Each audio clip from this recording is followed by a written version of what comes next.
Hey guys, tonight we're diving deep into a topic that might make you rethink pretty much everything you take for granted before you drift off. Imagine this. You wake up, not in your cozy bed with a perfect head-denting pillow, but on a hard mat, maybe a pile of straw, shoulder to shoulder with several other people. Family, maybe strangers, who knows. The air isn't exactly fresh. Let's just say personal hygiene wasn't always the top priority. And privacy? Huh. Good luck finding a moment alone, ever. No quiet corners, no locked doors, no personal bubble. This is the world we're stepping into, a world where romance, intimacy, and just existing comfortably were radically different from today. You're going to navigate courtship when everyone is watching, try to smell appealing without soap or deodorant, and somehow find a soft spot for your weary head. Honestly, you probably won't survive a week. So before you get comfortable, take a moment to like the video and subscribe, but only if you genuinely enjoy what I do here. Let me know where you're listening from and what time it is in your corner of the world down in the comments. Now dim the lights, maybe turn on a fan for that soft background hum, and let's ease into tonight's journey together. You're here now, not in your modern haven of solitude and synthetic freshness, but dropped unceremoniously into a time where life is, shall we say, more communal and smelly. Definitely more smelly. Forget your sleek, minimalist bedroom. Your living space is probably a single room, maybe a shared hut or a section of a longhouse, possibly without walls dividing different families or activities. Think of it less as a private dwelling and more as a sort of permanent, cramped, multi-purpose hall where everyone does everything together. You eat here, you work here if your work is indoor compatible. You socialize here, and yes, you sleep here, all cheek by jowl. Your personal space, it's roughly the size of your body when lying down. And even that footprint is shared. People are constantly moving around you, talking, cooking, snoring, doing, well, everything that people do when they live in close proximity. In this world, the concept of getting some alone time is practically mythical. If you want to have a private conversation, you literally have to walk away from the group, maybe out into the fields or the woods, hoping nobody follows you. And someone probably will, out of curiosity or just because they're going that way, trying to have a moment of intimacy. It's less about setting the mood with soft lighting and more about finding a dark corner and praying everyone else is asleep or pretending to be. The idea of whispered secrets is a luxury. Everything is public, or at least semi-public. Your fights, your jokes, your quiet moments of sadness, they're all potentially on display for anyone within earshot or eyesight. It's an anthropological reality that many early human societies and even later agrarian communities lived in the ways that today we would find incredibly intrusive. Your neighbors aren't just next door, they're practically in your lap. This constant observation shapes everything, including how you might try to catch someone's eye, how you flirt, how you express affection. Forget subtle glances across a crowded room. In this world, the room is always crowded, and those glances aren't subtle, they're noticed. Your entire community becomes a sort of unintentional chaperone committee. Courtship isn't a private dance between two people. It's a very public negotiation involving families, elders, and the collective opinion of everyone around you. You can't just slip a love note under a door when there are no private doors. You can't have a hushed phone call. There are no phones, and hushed voices are conspicuous. You have to be bold or incredibly subtle in ways we can barely imagine today, using gestures, specific tasks done for someone, or finding those rare, fleeting moments away from the main group. And the smell. Oh, the smell. Let's be blunt. People didn't exactly smell like roses, or lavender, or even clean linen.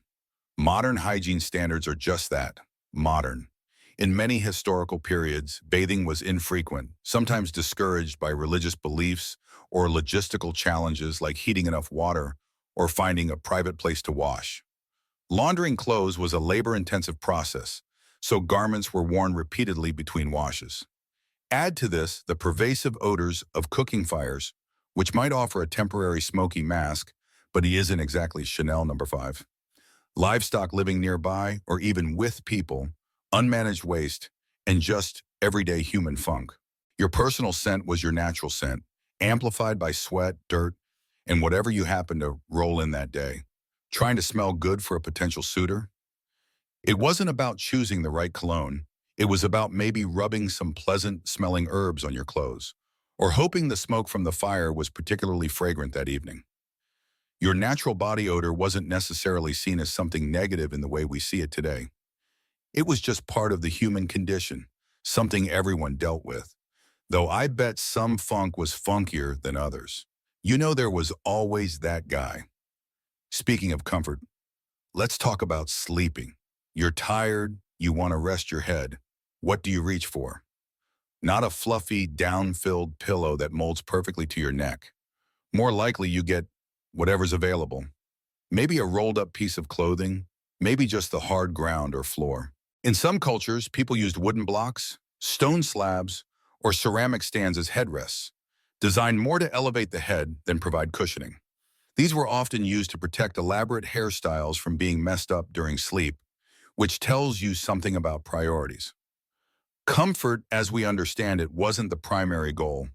Functionality, like keeping your hair neat or protecting your face from crawling things on the ground, was more important. The idea of sinking into a cloud-like pillow and drifting off peacefully, a literal pipe dream for most of human history.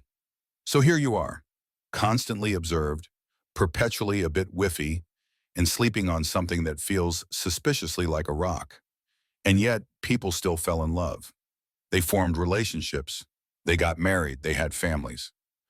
This is the fascinating paradox we're exploring. How do you navigate the complexities of human connection, the vulnerability of romance, the desire for intimacy, when the stage is always public, the air is thick with natural aromas, and physical comfort is a rare luxury? It forces us to look beyond our modern crutches, the privacy of our homes, the allure of our perfumes, the comfort of our beds, and consider the fundamental ways humans connect. It makes you wonder how much of our romantic signaling today relies on these things. We plan dates in private restaurants. We put on our best scent. We might invite someone back to our carefully curated, comfortable personal space. What happens when all that scaffolding is removed? What's left? Perhaps a more raw, immediate form of connection based on shared experiences, direct interaction, and the subtle languages of gesture and expression that thrive when verbal communication is always potentially overheard. For example, historians still argue whether certain elaborate rituals or dances in ancient cultures were primarily religious or contained coded messages for courtship, allowing private signaling within a public performance. This illustrates the ingenious ways people adapted. Think about it. If you couldn't rely on smelling good, maybe you focused more on looking good, using rudimentary cosmetics, body paint, or adornments. If you couldn't whisper sweet nothings in private, maybe you learned to convey affection through shared tasks, a knowing look, or a touch that seemed accidental but wasn't. If you couldn't retreat to a private space for intimacy, maybe moments of connection were seized whenever and wherever possible, requiring a different kind of boldness or opportunistic timing. It's a world that demands a different kind of social intelligence, a deep understanding of unspoken cues and community norms. One fascinating quirk: some cultures actually found certain natural human smells attractive. Not masked by perfume, but the genuine scent of a person could be appealing. This contrasts sharply with modern Western sensibilities, where we spend billions trying to eliminate or cover up natural body odor. Mainstream historical fact time. In ancient Rome, public bathhouses were popular, but they were less about individual hygiene in the modern sense and more about communal bathing, socializing, and physical exercise. While people would scrape off sweat and dirt with strigils, curved metal tools, they often didn't use soap as we know it, and the water was shared among many. So even in places considered relatively clean, the experience was far from a solitary, fragrant soak. So you're navigating this sensory landscape, this social aquarium, trying to find your person. You can't rely on the usual tools. No fancy perfume to make a memorable first impression, unless you count rubbing garlic on yourself. Maybe not the best move. No quiet, private coffee shop date to get to know someone away from prying eyes. No inviting them back to your place for a cozy, intimate evening on your plush sofa. You are exposed, scentful, and head restless. And yet, the fundamental human desire for connection persists. How did they do it? How did they find romance, build relationships, and create intimacy in a world that seems designed to prevent it? That's the journey we're beginning, peeling back the layers of history to see how love bloomed, not in the comfortable private gardens we know today, but in the bustling, smelly, unforgiving, communal spaces of the past. So you're stuck in this human aquarium, right? Constant company, whether you want it or not. It's not just the lack of walls, it's the sheer proximity of everyone. You wake up to the sounds of others stirring, the rustle of straw, maybe a cough, the low murmur of early morning conversation. You eat together, perhaps from a shared pot. You mend tools or spin thread or prepare food side by side. There's a constant stream of activity, a hum of human presence that is both comforting in its way, you're never truly alone, and utterly exhausting if you crave even a single moment of quiet solitude. Trying to just think? Good luck.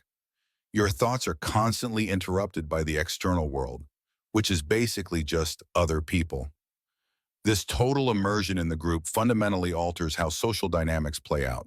Forget the delicate dance of scheduling a first date via text. There are no texts, and scheduling would require shouting across the room, announcing your intentions to the entire village. Socializing isn't something you go to. It's just what you are doing all the time with everyone. Every interaction is a public performance, or at least has the potential to be instantly broadcast to anyone within earshot. If you have a disagreement with someone, the whole group hears it. If you share a joke, everyone laughs or groans. Your reputation isn't built on what you post online. It's built on your daily conduct, observed by everyone you know from dawn till dusk. There's no curating your image. Your image is just you living your life under a microscope. Imagine trying to flirt in this environment. You can't pull someone aside for a quiet chat. That would be incredibly conspicuous. Even a whispered conversation might be noticed, eyes drifting towards you, curious about the sudden hush. So, courtship signals have to be woven into the fabric of daily life. Maybe you accidentally touch someone's hand while reaching for a tool. Maybe you offer to help them with a particularly difficult task, lingering a moment longer than necessary. Perhaps you share a piece of your meager meal with them, a significant gesture in a world where food is precious. The language of love becomes less about grand declarations and more about tiny, loaded actions performed in plain sight, understood only by the intended recipient and perhaps a few sharp-eyed observers who will undoubtedly start whispering. And the community isn't just watching, they're participating. Marriages weren't typically just the decision of two individuals. They were alliances between families, agreements hammered out by elders, often for economic or social reasons. Courtship might involve formal visits, public displays of a suitor's skills or resources, or participation in communal rituals designed, in part, to showcase potential partners. You might find yourself paraded around or asked to perform tasks as part of a selection process, all while the entire community looks on and offers unsolicited commentary. Oh, look, young Throck is trying to impress Alara by carrying the heaviest rocks. He's certainly strong, but did you see how he tripped near the chickens? Clumsy. It's less a romantic movie montage and more like a reality TV show, but with less production value and significantly more dirt. This lack of privacy also means your personal habits are laid bare. Remember we talked about smell? Let's dive back into that fragrant topic. In a world without plumbing, soap as we know it, or personal bathrooms, managing body odor was a different ballgame. Bathing might involve a dip in a cold river, weather permitting and often done communally, or perhaps a steam bath in a sweat lodge shared with others. It wasn't the daily scrub down many of us are accustomed to. And remember, everyone smelled different depending on their diet, their work, and their individual body chemistry. So if you couldn't mask your natural scent effectively, how did that play into attraction? Well, for starters, baseline smells were just different. Your nose would be accustomed to a much wider range of natural, human, and animal odors than it is today. What we perceive as unpleasant body odor might have been less intense or simply normalized. Furthermore, attraction might have been linked to signs of health and vitality, and perhaps certain natural scents were even seen as indicators of these qualities.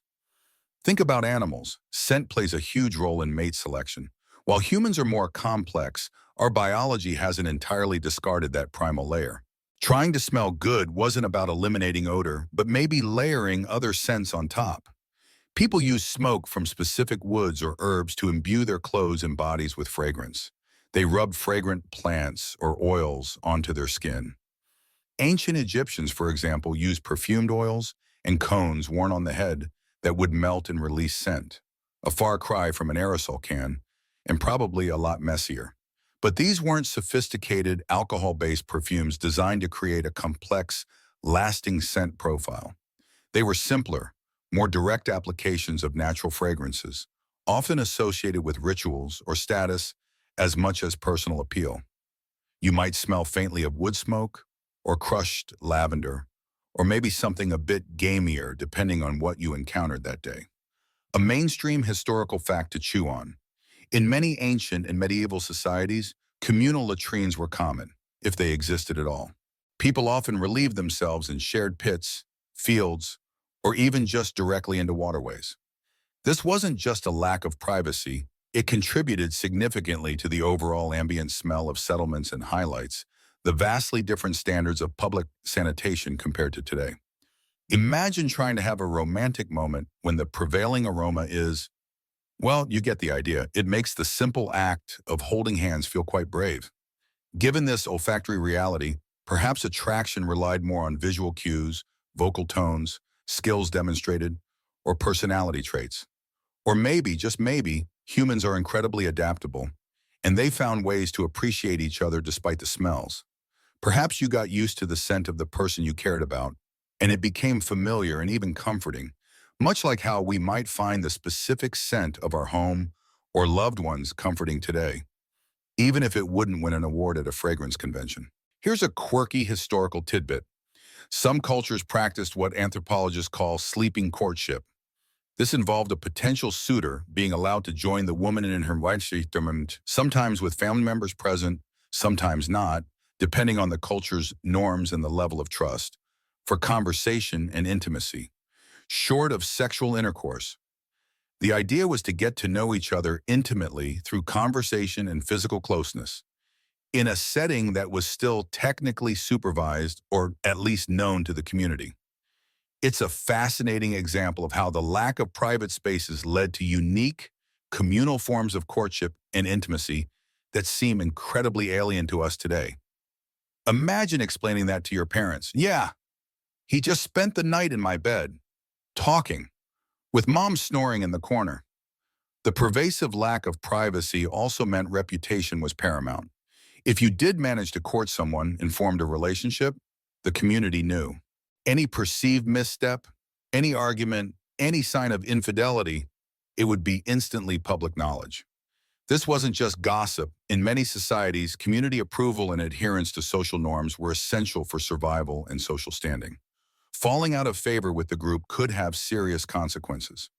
So, the pressure to maintain a good relationship was immense, perhaps less about personal happiness and more about fulfilling a societal role. Historians still argue whether communal living structures and public scrutiny acted primarily as a deterrent to infidelity and social deviance, or if they also fostered stronger, more resilient community bonds by forcing transparency and mutual reliance. It's tough to hide your secrets when your life is an open book and the neighbors are reading over your shoulder. Think about expressing affection, a tender kiss, maybe stolen in a brief moment away from the group behind a tree, or quickly indoors when everyone is distracted. A gentle embrace, probably done discreetly, perhaps under the cover of darkness during the communal sleep time. It wasn't the easy, casual public displays of affection we see today. Every physical gesture carried weight and was potentially observed. This might have made those brief moments of physical connection incredibly charged and meaningful, precisely because they were rare and required some level of boldness or cleverness to achieve. The lack of pillows as a final point for this section seems trivial compared to privacy and smell, but it underscores the general lack of concern for individual, isolated physical comfort. Your headrest was functional, not luxurious. Your bed was wherever you lay down, shared with others for warmth and security.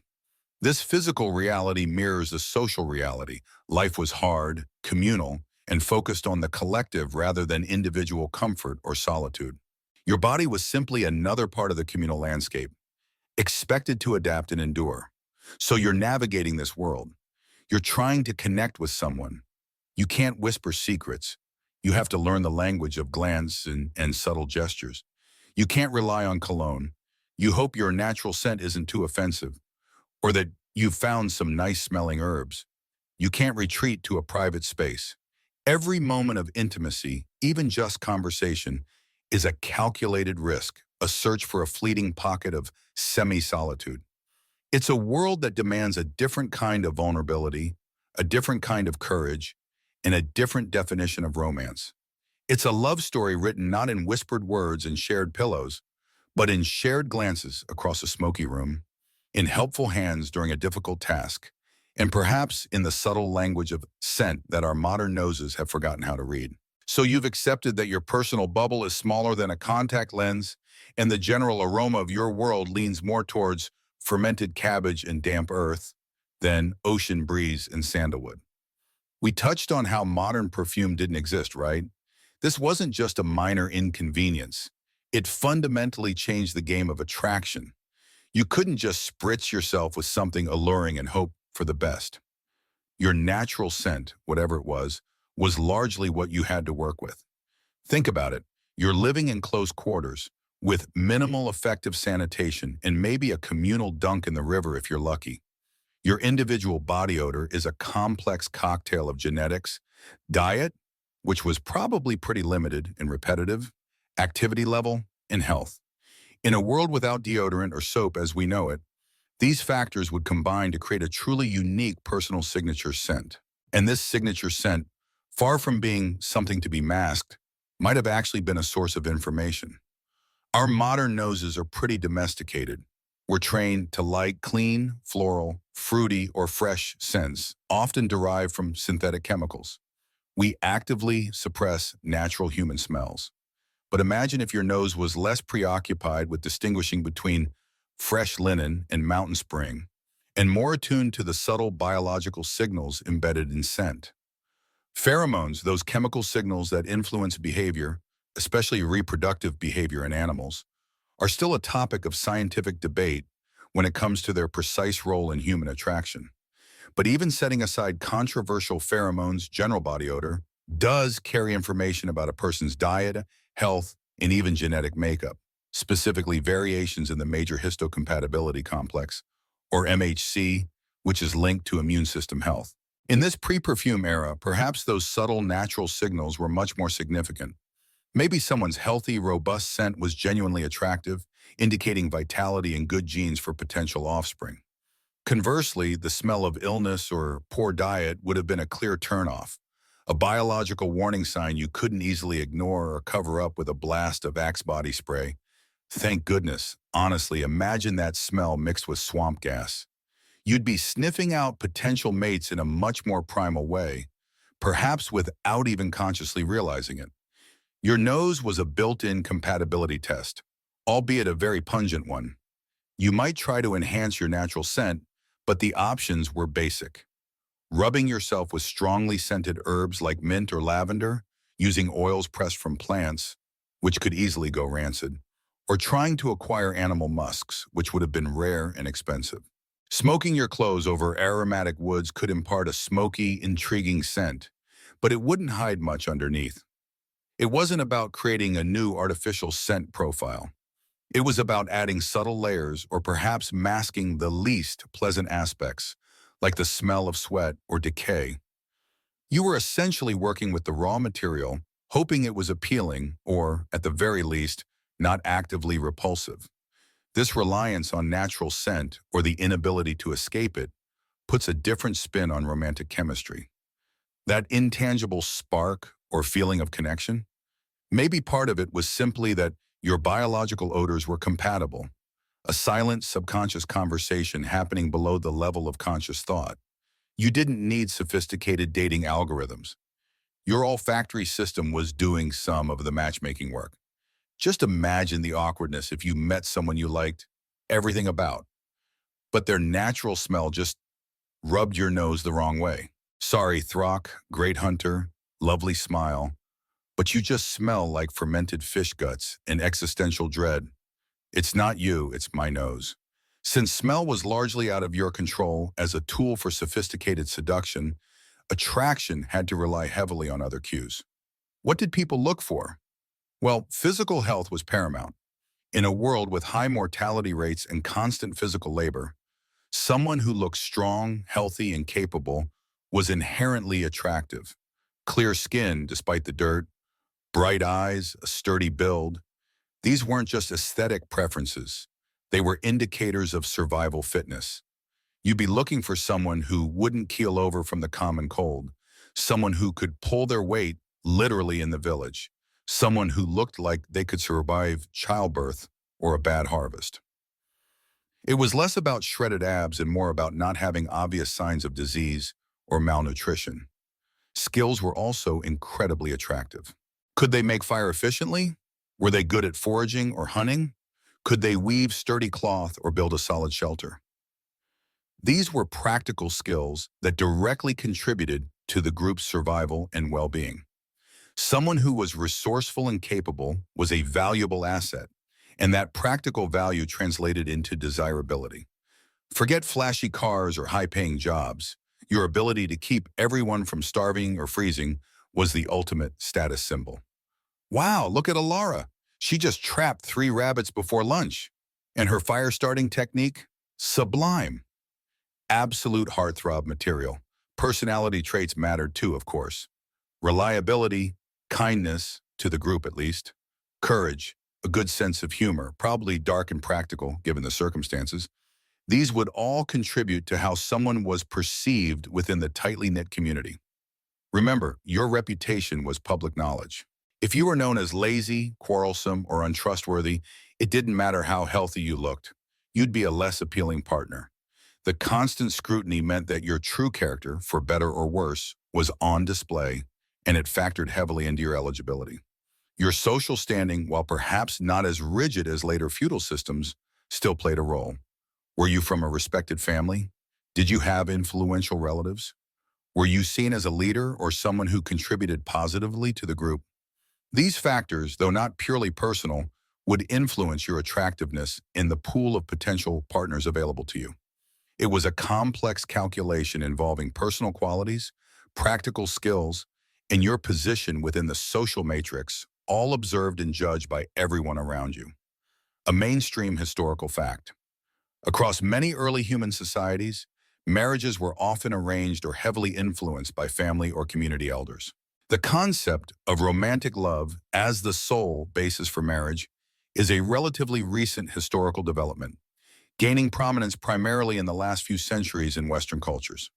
For most of history, unions were strategic alliances based on practical considerations like resource sharing, labor division, and strengthening social ties, far more than individual affection or attraction.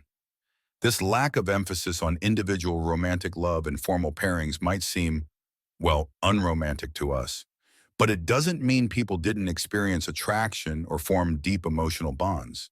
It just means those feelings might have existed alongside, or even outside of, the practical necessities of marriage. Perhaps courtship was a period of evaluating practical compatibility and community approval, while true affection blossomed or didn't within the marriage itself, or perhaps even in relationships outside of formal marriage, though that would carry significant risks in a world without privacy. Here's a quirky historical tidbit related to non-olfactory cues.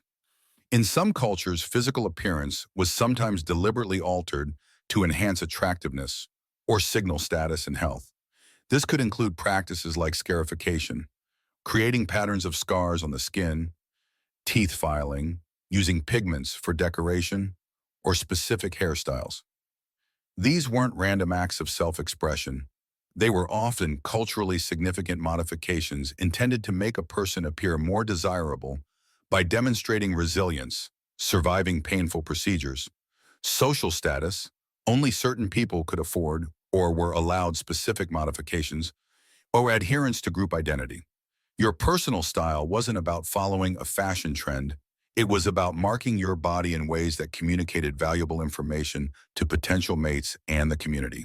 Thinking about all this, the inescapable smells, the focus on practical skills and health, the constant public scrutiny, it makes you wonder how genuine affection even factored in. Historians still argue whether the lack of emphasis on romantic love in historical marriage practices indicates that emotional connection was less valued in those societies, or if it simply meant that love and attraction were expressed and experienced differently, perhaps more subtly or in contexts outside of the formal arrangements that ensured community stability and survival.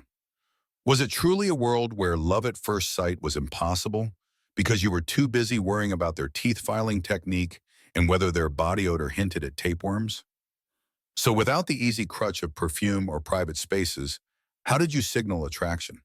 With subtle gestures, shared glances across the fire, helping hands during a difficult task, perhaps a shared laugh that lingered a moment too long.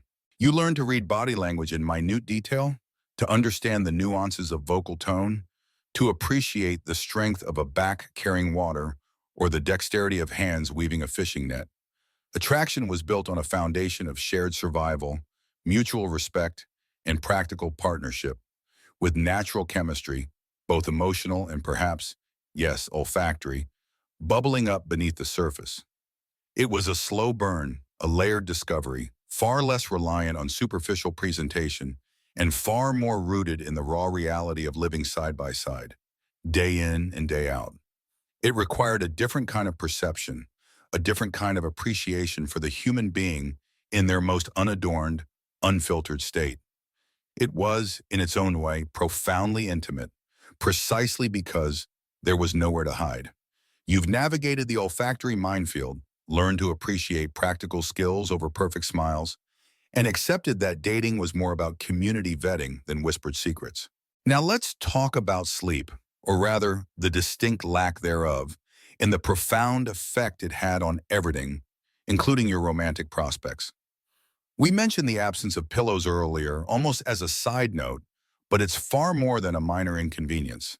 It's a symptom of a world where physical comfort, as we understand it, was a rare luxury, often non-existent. Imagine lying down at night. You're probably on a hard surface, packed earth, perhaps a rough mat woven from reeds, maybe a pile of straw that's lumpy, and probably home to various tiny creatures. There's no soft mattress conforming to your curves, no temperature-controlled room. You're exposed to the chill of the night air, or maybe the oppressive heat. The sounds of the environment aren't masked by double-paned windows and humming air conditioners. You hear the wind whistling, the rustling of leaves or predators, the snores of everyone else packed into your shared living space. And yes, there's no pillow to cradle your head. Your neck is probably at an awkward angle, your shoulders stiff. This wasn't just one uncomfortable night. This was every night. Chronic low-grade physical discomfort was your constant companion. Your body ached, your joints felt stiff. You woke up feeling less rested and more like you'd wrestled a badger in your sleep. Spoiler, you might have, depending on your location and luck. Now, layer onto this the physical demands of your daily life, backbreaking labor, constant vigilance for danger, limited and often nutrient-poor food. Your body was under perpetual stress, and the nightly rest wasn't truly restorative in the way modern sleep is meant to be. What does this constant state of physical deprivation and poor sleep do to a person? Well, you probably know from personal experience how terrible you feel after just one bad night's sleep. Your mood is foul, your patience is thin, your brain feels foggy, and every little irritation feels like a major catastrophe. Now magnify that, make it the norm, day in and day out, year after year. You were likely perpetually tired, perpetually a little sore, perpetually operating with a slightly frayed nervous system.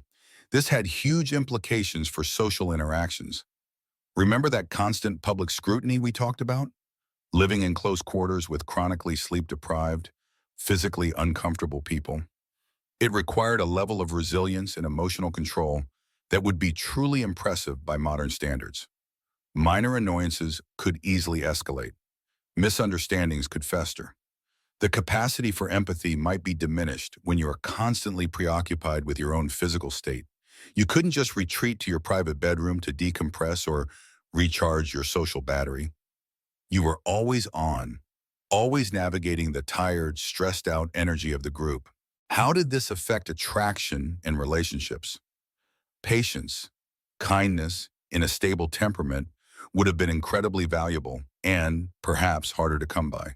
Someone who could maintain a relatively calm and even-keeled demeanor despite the pervasive discomfort would have been a beacon of stability in a turbulent world.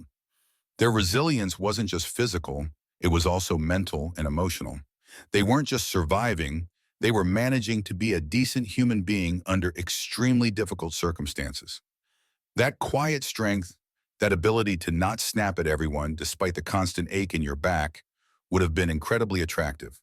It signaled inner fortitude, self-control, and perhaps even a deeper capacity for connection beyond the immediate physical hardships.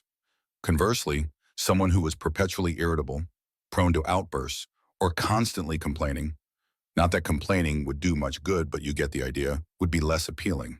They added to the collective stress rather than alleviating it. In a survival context, emotional volatility wasn't just annoying, it could be dangerous.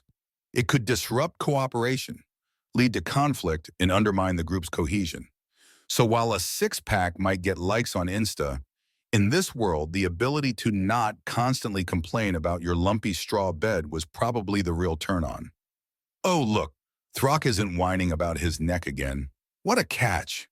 Physical resilience itself was also a major factor in attractiveness. The ability to endure hardship, to recover quickly from injury or illness, to perform demanding tasks day after day without collapsing. These were direct indicators of good health and a strong constitution. Vital traits in a partner when survival depended on mutual aid and robust health. Someone who could shrug off discomfort, who seemed relatively unaffected by the biting cold or the scorching sun, who could sleep soundly, even if uncomfortably, despite the noise and hard ground, was demonstrating qualities essential for thriving in that environment. Their physical toughness wasn't just for their own benefit, it was a resource for the group and a promise of durability in a potential mate. This emphasis on enduring discomfort might seem brutal, but it highlights a different set of values. We prioritize comfort, ease, and stress reduction. They prioritize resilience, toughness, and the ability to function effectively despite hardship. Attraction wasn't just about what made you feel good. It was about what made you and the group survive and thrive. A potential partner wasn't just someone to share pleasant moments with. They were a co-pilot in the demanding flight of existence, and their ability to handle turbulence was paramount. Think about how much of modern romantic ritual involves creating comfortable, relaxing environments. Soft lighting, comfortable seating, quiet spaces, delicious food and drink. These are all designed to put people at ease, to lower stress, and to allow for intimacy and vulnerability. In a world without comfort as a baseline, creating even small pockets of ease would have been incredibly significant. A shared moment of relative warmth near the fire, finding a slightly softer spot to sit together, sheltering each other from the wind. These weren't just practical actions. They were profound acts of care in a harsh environment, and they would have carried immense emotional weight. A mainstream historical fact about sleep. Historically, sleep patterns were often different from the modern monophasic sleep we typically practice, one long block at night. Biphasic or even segmented sleep was common, where people would sleep for a few hours after dusk, wake for a period, perhaps for an hour or two to tend the fire, socialize quietly, or perform chores, and then return to sleep until dawn. This pattern was likely influenced by the lack of artificial light, syncing human activity more closely with natural light cycles. Imagine waking up in the middle of the night with everyone else, perhaps sharing stories or performing small tasks, before going back to sleep. It adds another layer to the communal, less private nature of life. This segmented sleep could also mean that moments of quiet interaction or even intimacy might happen during the waking period of the night, adding a different rhythm to relationships. It wasn't just about winding down and passing out until morning. There was a potential for a liminal nighttime social space that we've largely lost. Here's a quirky tidbit related to ancient comforts. While pillows as we know them were rare, some cultures did use headrests made of materials like wood, stone, or ceramic. These weren't soft cushions. They were designed to elevate the head and protect elaborate hairstyles or keep insects away from the face while sleeping on the ground. Sleeping with your head on a block of wood doesn't exactly scream luxury rest, does it? It reinforces that the goal wasn't plush comfort, but practical function, perhaps hygiene, preserving appearance, or simply slightly altering your sleeping posture. Thinking about the constant low-level stress, the physical discomfort, and the different sleep patterns, it makes you wonder about the mental state of people back then.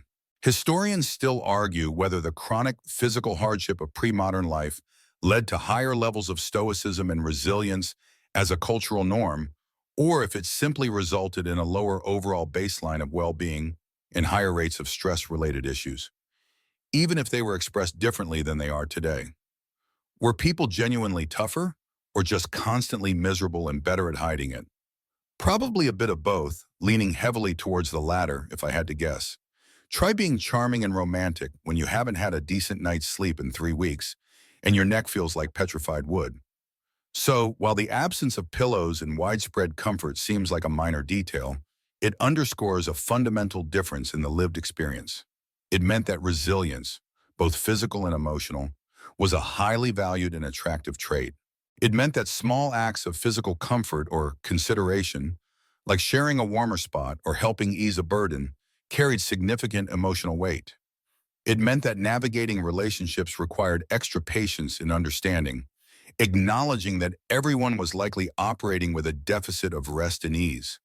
Your potential partner wasn't just being evaluated for their looks or skills, they were being evaluated for their ability to simply cope, gracefully and effectively, in a world that offered very little physical respite. It was a demanding test, and passing it was, in its own way, incredibly attractive.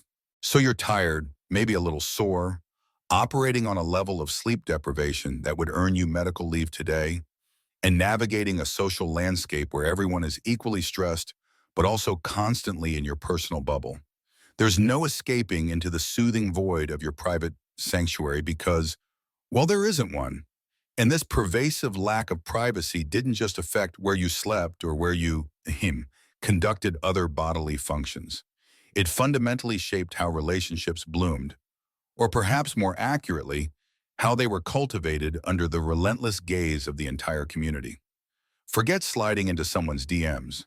In this world, every single interaction, every lingering glance, every shared smile happened in the equivalent of the village square, with everyone from your nosy neighbor to your stern grandmother acting as self-appointed chaperones and relationship consultants. Courtship, as you understand it, those hushed conversations in dimly lit restaurants, the carefully curated profiles, the private dates where you reveal your deepest secrets over lukewarm coffee, simply didn't exist. Your potential romantic journey unfolded in broad daylight, surrounded by people. If you were interested in someone, you didn't ask them out for a private dinner. You interacted with them in public spaces, while working together in the fields, gathering water at the well, participating in communal chores, or attending village gatherings and celebrations. Any attention you paid to someone, any perceived interest, was instantly noted, discussed, and interpreted by the entire social group. It was the original reality TV show, but with significantly higher stakes and much worse hair. Think about it. There were no hidden corners, no quiet cafes, no solo walks in the park where you could have an intimate chat without interruption. Even visiting someone's home often meant entering a space shared by multiple family members, possibly extended relatives, and maybe even livestock. Your date might involve helping their family with a patio while their parents, siblings, and third cousins twice removed observed your work ethic, your temperament, and your suitability as a potential provider or partner. Your ability to charm their dad or impress their aunt with your knot-tying skills was probably more important than your ability to make witty banter over tapas. This wasn't just inconvenient, it was the system. The community had a vested interest in your romantic choices. Marriages weren't just unions of two individuals. They were alliances between families, arrangements that affected property, labor distribution, and the overall stability of the social fabric. A bad match, someone lazy, ill-tempered, sickly, or from a disreputable family, didn't just ruin your life. It could potentially burden the entire community. So the constant observation wasn't just gossip. It was a form of communal vetting. Everyone was watching to ensure you weren't bringing a liability into the fold. It was like a Yelp review for potential spouses, but written by everyone you'd ever met. And you couldn't opt out. Because of this, your reputation was everything. Any questionable behavior, any hint of impropriety, any rumor, true or false, could severely damage your standing and make you a less desirable match. You couldn't afford to be reckless or secretive because secrets were practically impossible to keep. Imagine trying to sneak around in a world where everyone lives within earshot and eyesight, and gossip travels faster than news traveled back then, which was pretty fast by foot or mouth. The pressure to conform to social norms and expectations regarding relationships would have been immense. Flirting wasn't a subtle art. It was a public performance judged by many. So how did you actually connect with someone you were interested in? Often it started with small public interactions, helping them carry a heavy load, sharing food during a communal meal, participating together in a dance or song during a festival. These weren't just casual encounters, they were loaded with potential meaning, observed by onlookers who were already mentally assembling potential pairings. A shared laugh, a brief touch while working side by side, even just consistently choosing to stand near someone in a group. These were the early signals, the equivalent of a modern-day swipe right, but with far more witnesses. As interest grew, interactions might become more focused, but still public. You might spend more time working near that person, direct your conversation towards them in group settings, or perhaps offer them small, practical gifts like a particularly nice piece of fruit or a tool you'd fashioned. These actions weren't just about showing affection, they were also demonstrations of your skills, generosity, and willingness to contribute. Further data points for the community review board. Think of it as your dating profile, but instead of pictures and bio, it was your ability to dig a straight trench or weave a sturdy basket. Once mutual interest was suspected, and trust me, everyone knew before you did, formal or semi-formal steps would often be taken, usually involving families. A family member might subtly approach the other family to gauge interest.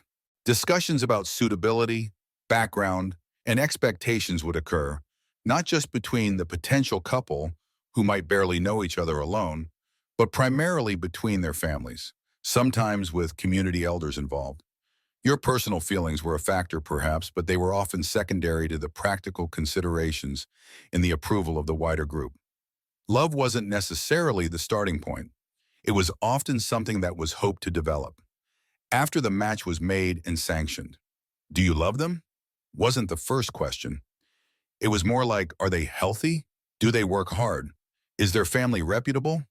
Okay, proceed. There were, of course, regional and cultural variations. In some places, there might be specific public rituals for courtship, like designated times or places where young people could interact under supervision. Some cultures had practices that allowed for a degree of physical closeness, like bundling in colonial America, where a courting couple would sleep in the same bed, separated by a board or bolster, under strict supervision. The intent was to allow conversation and intimacy without sexual activity, relying on social rules and proximity rather than physical barriers. Can you imagine explaining that to your friends? Yeah, my date and I just laid in bed with a plank between us, talking about the potato yield. It was electric. This emphasis on public interaction and community approval meant that deception was incredibly difficult, if not impossible. You couldn't pretend to be someone you weren't for long because everyone already knew your history, your family's history, your work habits, and your general temperament. Your reputation preceded you, and it was constantly being reinforced or undermined by your public actions. It was a brutal form of accountability, but it also meant that what you saw was largely what you got. There were no hidden red flags, just flags flown openly for everyone to see. Unless they were flags of a different color, I suppose. But let's not get into that. The upside, once a match was approved, you entered the relationship with a built-in support system. Your marriage was a community affair, and everyone had an interest in its success. You weren't just relying on each other, you were relying on the collective wisdom and assistance of your families and neighbors. Problems weren't hidden behind closed doors. They were often aired and mediated by the community. While this could feel stifling, it also provided a safety net that modern couples, navigating relationships in isolation, might envy. Your breakups weren't just awkward conversations, they were community crises. It's a stark contrast to the modern ideal of finding a soulmate in private, based solely on individual connection and chemistry. We prioritize personal choice, autonomy, and the idea that what happens between two consenting adults is their business and nobody else's. In the historical world, your romantic life was everyone's business because it impacted everyone's survival and prosperity. Your business plan for a relationship had to be approved by the board of directors, which was the entire village. A mainstream historical fact about courtship and marriage. Across many historical cultures, marriage was primarily an economic and social contract between families, rather than a romantic union of individuals. Dowries, property or money brought by the bride's family, or bride price, payment from the groom's family to the bride's family, were common features, highlighting the transactional nature of these arrangements. While love sometimes developed, the initial focus was on practical considerations like wealth, status, land, and labor. Your feelings were nice, but did your family have 3 good cows? That was the real question. Here's a quirky tidbit. In some parts of historical Europe, young men would engage in a practice called window courting, or Nachtfreien, night courting, where they would try to gain access to a young woman's bedroom window at night, often requiring physical agility and stealth. If successful and welcomed, they might spend the night talking, and possibly more, with the young woman, often with the parents' tacit or explicit knowledge. This was a way to allow for more private interaction than daytime activities afforded, but it still had community understanding and accepted boundaries, even if it sounds wild to us. Trying that today would likely result in handcuffs, not romance. Thinking about the public nature and the community's heavy involvement, historians still argue whether systems of arranged marriage or heavily community-supervised courtship, despite limiting individual freedom, resulted in more stable and long-lasting unions compared to modern systems that prioritize individual romantic choice. Did the shared investment and lower expectations lead to more resilient partnerships? Or did they suppress personal happiness and perpetuate unsatisfactory arrangements? It's a thorny question, isn't it? So while you might dream of a candlelit dinner for 2, the reality of historical romance was more like a potluck barbecue attended by everyone you've ever met, where your grilling skills were being judged alongside your potential partner's ability to start a fire with wet wood. It was public, practical, and deeply intertwined with the needs and expectations of the collective. Your ability to navigate this complex social dance, to gain the approval of not just one person but an entire network, was the true test of your romantic prowess. It wasn't about sweeping someone off their feet in private. It was about proving your worth and suitability to everyone, all the time. Exhausting? Absolutely. But undeniably effective at ensuring the survival of the group. And sometimes, maybe, just maybe, you actually fell in love somewhere along the way, right there in front of everyone. So you're navigating this world where your romantic prospects are basically being workshopped by the entire village committee.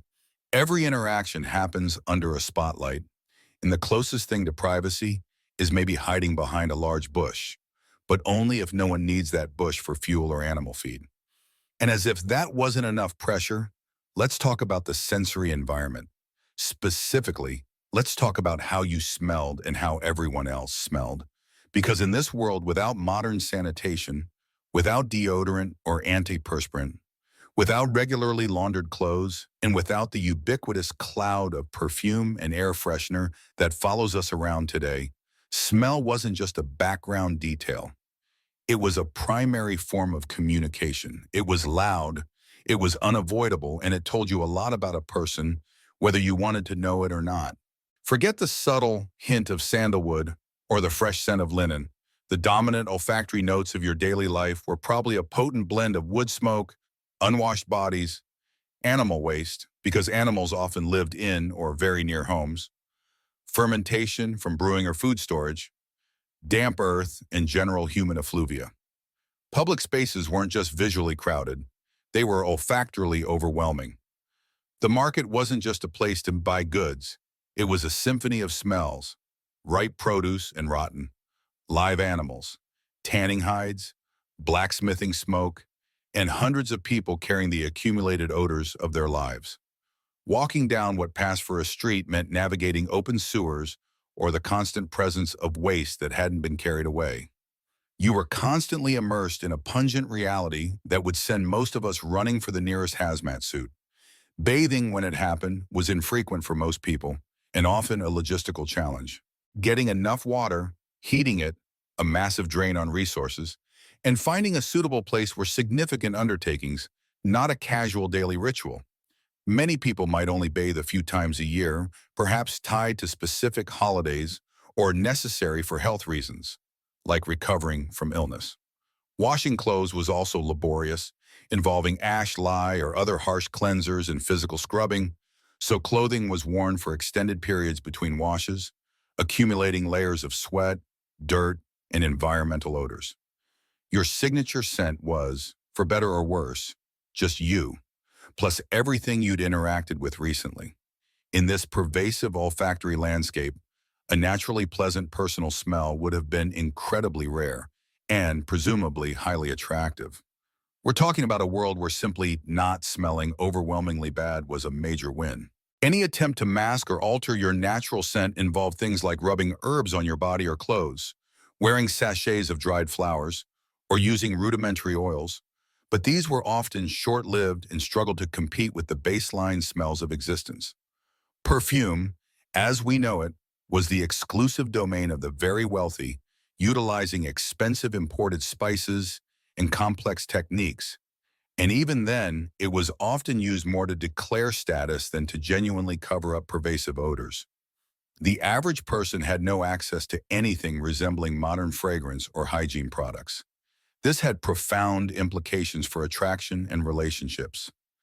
When you approached someone you were interested in, your nose was getting a very direct, unfiltered report on their physical state and lifestyle. Did they smell sickly? Did they carry the stench of disease? Did their breath reek of decay?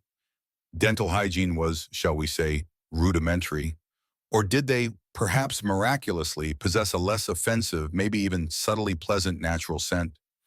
This wasn't just about aesthetics. It was about survival.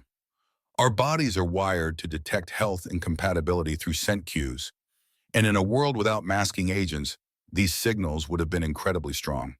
You couldn't hide a lingering illness or a poor diet behind a spritz of body spray.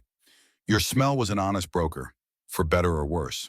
Think about the courtship dances we discussed in the last section, the public interactions, the shared tasks, the close proximity during work or festivals. All of these interactions weren't just visual or auditory, they were intensely olfactory. Standing next to someone while harvesting crops, sharing a bench during a village meeting, dancing together, you were getting a full frontal assault of their personal scent profile, along with the smells of their environment. A subtle shift in body language might signal interest, but a wrinkled nose or a slight recoil could just as clearly signal repulsion based on smell. Your potential partner wasn't just judging your looks or your family's cows. They were getting a deep dive into your physical essence via their nostrils. The lack of privacy also meant there was no escaping the smells of others, even in your supposed downtime. You slept in shared spaces, ate communal meals, worked in close groups. The smells of your family, your neighbors, your colleagues were a constant presence. This constant olfactory stimulation could be exhausting, overwhelming, and certainly didn't lend itself to the kind of relaxed, private intimacy we associate with modern romance. Trying to have a quiet, romantic moment might be severely undercut by the overpowering aroma of the pigsty just outside the window, or the collective human smell of the room you were sharing with 7 other people. Humor in this context might have involved mocking someone's particularly bad smell, or perhaps exaggerated compliments on a surprisingly pleasant one. By the heavens, you smell almost tolerable today. Were you near a lavender patch? It wasn't just rude, it was a genuine social observation. Being known for a particularly bad smell could make you a pariah, a less desirable partner, someone associated with uncleanliness or illness. Conversely, someone who managed to maintain a relatively neutral or even slightly pleasant smell through diligent and difficult efforts would have stood out.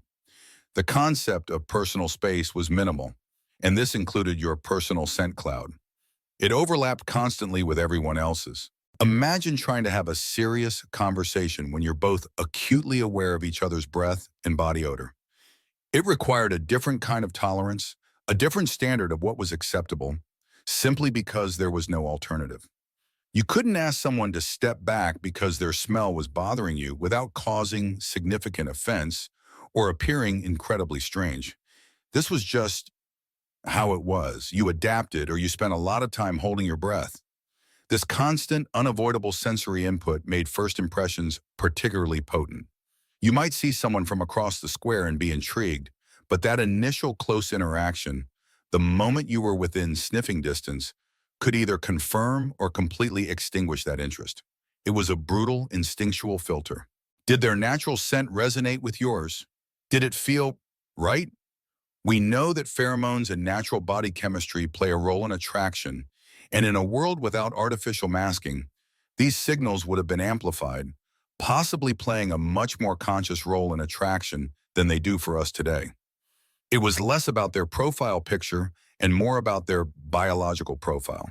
A mainstream historical fact related to this. While the wealthy in many historical periods did use perfumes and aromatic substances derived from plants and animal products, these were largely ineffective at masking the fundamental smells of a world without widespread sewage systems, access to running water, and understanding of germ theory. Even palaces could be incredibly smelly by modern standards. The idea of daily bathing for cleanliness, rather than ritual or therapeutic purposes, is a relatively modern concept, gaining traction in the 18th and 19th centuries in Western societies and becoming commonplace only much later. Here's a quirky tidbit. In some historical cultures, particularly during courtship, specific practices involving the exchange of personal items that carried the scent of the individual were significant. For instance, a love token might be worn close to the body for a period to absorb the giver's scent before being presented to the recipient. In medieval and early modern Europe, sometimes a suitor might wear a piece of cloth under their armpit during a dance to collect their scent, which would then be given to the object of their affection as a very personal keepsake. Talk about wearing your heart on your sleeve, or rather, your armpit. That's a gift you definitely can't return. Thinking about the raw, biological information conveyed by smell, historians still argue whether smell played a more significant, perhaps even subconscious or instinctual, role in partner selection in pre-modern times compared to today. With fewer social filters and no olfactory masking agents, were people's innate biological compatibility signals via scent a stronger driver of initial attraction and long-term pairing success, potentially leading to more successful reproduction or health outcomes than the social or visual cues we tend to prioritize now? It's a fascinating question about the balance between biology and culture in human mating. So, while you might swipe left today based on someone's slightly awkward smile in a photo, in this historical reality, you might have decided they weren't the one based purely on your initial inhalation when they got within arm's length. Romance in this world wasn't just seen and heard, it was deeply, unavoidably smelled. Your ability to tolerate, interpret, and perhaps even find appeal in the raw, unmasked scent of another human being was a fundamental part of forging connections, all under the ever-present nose of the community. It certainly makes a subtle spritz of cologne seem like a luxurious superpower, doesn't it? So you've navigated the gauntlet of public scrutiny, the olfactory symphony of daily life that tells everyone way more about you than a dating app ever could, and somehow, against the odds, you've found someone whose general aroma doesn't make you want to cross the street. Congratulations. Now comes the truly challenging part: building a connection in a world that fundamentally misunderstands the concept of personal space and critically for your comfort and mood, proper rest. Let's talk about sleep, or rather, the often brutal lack of it in your historical shoes, and how that impacts everything, including your fledgling attempts at romance. Forget the memory foam mattress, the blackout curtains, the carefully chosen pillow designed for optimal spinal alignment, and the hushed silence of your private bedroom. Your nightly repose in this world is likely a far cry from anything resembling modern comfort. You're probably sleeping on a thin mattress stuffed with straw, rushes, or perhaps wool if you're a bit better off, laid out directly on the floor or on a simple wooden frame. There are no box springs, no ergonomic supports, just you and whatever lumpy, rustling material is between your body and the hard ground or planks. Pillows? A luxury mostly confined to the truly wealthy, and even then they might be hard, elaborately embroidered bolsters rather than the soft, yielding headrests you're used to. For most people, a folded piece of cloth, a bundle of clothes, or perhaps just your arms serves as a pillow substitute, and you're definitely not sleeping alone. Private bedrooms are exceedingly rare for the vast majority of the population. You're likely sharing a single room, perhaps the main living area of your home, with your entire family. Parents, children, grandparents, maybe even siblings-in-law or hired hands, all piled into the same space, often on shared sleeping surfaces or in close proximity. And it's not just humans. Remember those animals we mentioned? They might be housed in an adjoining part of the dwelling, separated by a thin wall, or even sharing the same space, bringing with them their own unique set of nocturnal noises and, as we discussed, smells. Trying to whisper sweet nothings when your little brother is snoring 2 feet away and a goat is bleating somewhere in the darkness takes a special kind of dedication, or perhaps just sheer desperation. Sleep isn't just uncomfortable, it's constantly interrupted. The lumpy mattress makes tossing and turning a necessity just to avoid getting numb. The straw rustles with every movement, potentially waking others. Pests are a constant menace. Fleas, lice, bedbugs are unwelcome bedfellows, making sleep a scratchy, irritating ordeal. Rodents might scurry across the floor or even the bedding. The temperature is unregulated, freezing cold in winter, with drafts whistling through gaps, stifling hot in summer. There's no escaping the noise. The rhythmic breathing and occasional snores of your family, the sounds of the animals, the creaks of the house, the wind outside, maybe even the sounds of neighbors or village life carrying through thin walls. Forget sleeping through the night undisturbed. That's a modern fantasy. This lack of comfortable, private, uninterrupted sleep has profound consequences for your daily life, and crucially, your romantic endeavors. Chronic sleep deprivation isn't just about feeling a bit tired, it's debilitating. It affects your mood, making you more irritable, less patient, and more prone to snapping. It dulls your wit and slows your thinking, making clever conversation a challenge when your brain feels like it's packed in cotton wool. It saps your energy, making the already demanding physical labor of your day even harder, leaving you utterly exhausted by the time evening rolls around. How are you supposed to muster the charm, the energy, or the optimism required to court someone when you feel perpetually run down? Your romantic interactions happen against a backdrop of constant fatigue. That flirty chat by the well? You're probably fighting a yawn. The stolen glance across the field might be blurry from lack of sleep. The evening gathering where you hope to impress someone? You're likely falling asleep standing up. Trying to arrange a discreet meeting, limited as discretion is, requires energy you might not have. Even physical intimacy, should you reach that stage, is complicated by exhaustion and the sheer lack of a private space where you can relax and be present. A romantic evening might consist of collapsing onto a shared sleeping surface, hoping no one else is awake, and trying to summon the energy for anything more than immediate unconsciousness. Humor in this context probably revolves around the shared misery of poor sleep. Jokes about the loudest snorer in the house, the persistent fleas, or the agony of waking up covered in straw would be common bonding points. Did you hear old Thomas snoring again last night? Sounded like a dying bear. Kept the whole village awake. Or perhaps exaggerated tales of trying to get comfortable. I swear that lump in my mattress is plotting against me. Moved it 3 times last night, and it just followed me. It's a shared hardship that everyone understands because everyone is living it. This constant exhaustion wasn't seen as something to be fixed with a swap or a different mattress. It was just the baseline state of being for many. Life was physically demanding from sunup to sundown, often earlier and later depending on the season and task. Rest was simply the necessary recovery period before the next day's labor began. The modern idea of sleep as a crucial component of health, mental well-being, and personal performance is quite alien. You slept when you could, where you could, for as long as necessity dictated, and you woke up and got back to work, regardless of how rested you felt.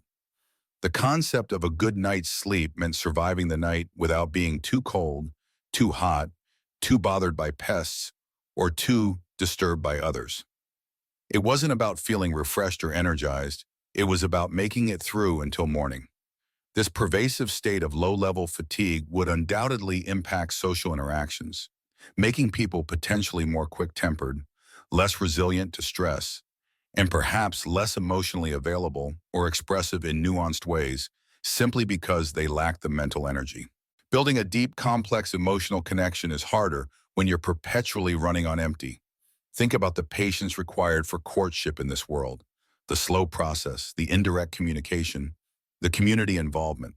All of that requires a certain level of calm and perseverance. Now imagine trying to maintain that patience when you're bone tired and your head is throbbing from inadequate sleep. It adds another layer of difficulty to an already complex social dance. Your ability to charm, to be engaging, to even simply listen attentively might be severely hampered by your physical state. You might find yourself cutting conversations short, being less tolerant of social rituals, or simply lacking the energy for playful banter or romantic gestures. Even moments of potential intimacy are affected. A quiet conversation late at night is risky if others are sleeping nearby. Any noise could wake them and shatter the fragile illusion of privacy. A physical display of affection is impossible in a shared room.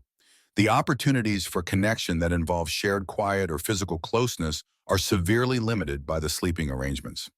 You might yearn for a moment alone with someone, just to talk or hold hands without an audience. But that moment is almost impossible to find when everyone sleeps in the same space and awake hours are dictated by work and communal activities. The only time you might have a semblance of quiet is in the deep of the night, but you're probably too exhausted to appreciate it, and the risk of being discovered is still high. A mainstream historical fact related to sleep patterns is that in many pre-industrial societies, people often slept in two phases rather than one continuous block. This was known as segmented or biphasic sleep. People would go to bed shortly after dark, sleep for a few hours, the first sleep, wake up for an hour or two to do things like tend the fire, check on animals, socialize quietly, pray, or even visit neighbors, and then return to sleep for a second sleep.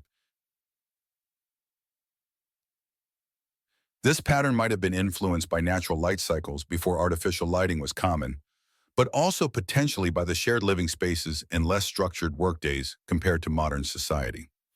Here's a quirky tidbit. In some cultures and periods, certain beliefs or superstitions were associated with sleep and dreams. For example, in medieval Europe, people might place specific herbs under their pillow or bed to ward off bad dreams, evil spirits, or even to encourage prophetic visions related to their future or love life. Dream interpretation was often a significant practice, with elaborate systems for understanding the meaning of nocturnal visions, sometimes seen as messages from the divine or omens about future events, including romantic prospects. So your dreams weren't just random brain activity, they could be a source of hope, fear, or even guidance in your romantic pursuits, filtered through cultural beliefs. Thinking about the physical and mental toll of this lifestyle, historians still argue whether the pervasive exhaustion in different sleep patterns of pre-industrial populations fundamentally altered their cognitive processes, emotional expression, and social interactions compared to modern humans who largely experience monophasic sleep and greater physical comfort. Did constant fatigue lead to different forms of community bonding, conflict resolution, or even different expectations within relationships? It's a challenging question to answer, as we lack direct records of their subjective experiences, but it prompts us to consider how deeply our physical state influences our social and emotional lives. So, trying to be romantic in this world means doing so while perpetually tired, uncomfortable, and constantly surrounded by snoring relatives and scratching fleas. It adds a layer of grim realism to every hopeful glance and every whispered word. It's not just about overcoming shyness or social hurdles. It's about overcoming the sheer physical and mental drain of daily existence. Finding the energy to pursue someone, to be charming, to create moments of connection, and to navigate the complexities of a relationship under these conditions required a level of resilience that we modern folks, tucked into our private, quiet, comfortable beds, can barely imagine. You were literally trying to build a love story on a foundation of straw and sleepless nights. Sweet dreams, or, I dream is about the best you could hope for. So you've somehow endured the perpetual exhaustion we talked about, navigating your days feeling like a damp rag wrung through a mangle. And yet, against the odds of sheer fatigue and persistent fleas, that spark of attraction still flickers for someone. Good for you. But here's the next hurdle.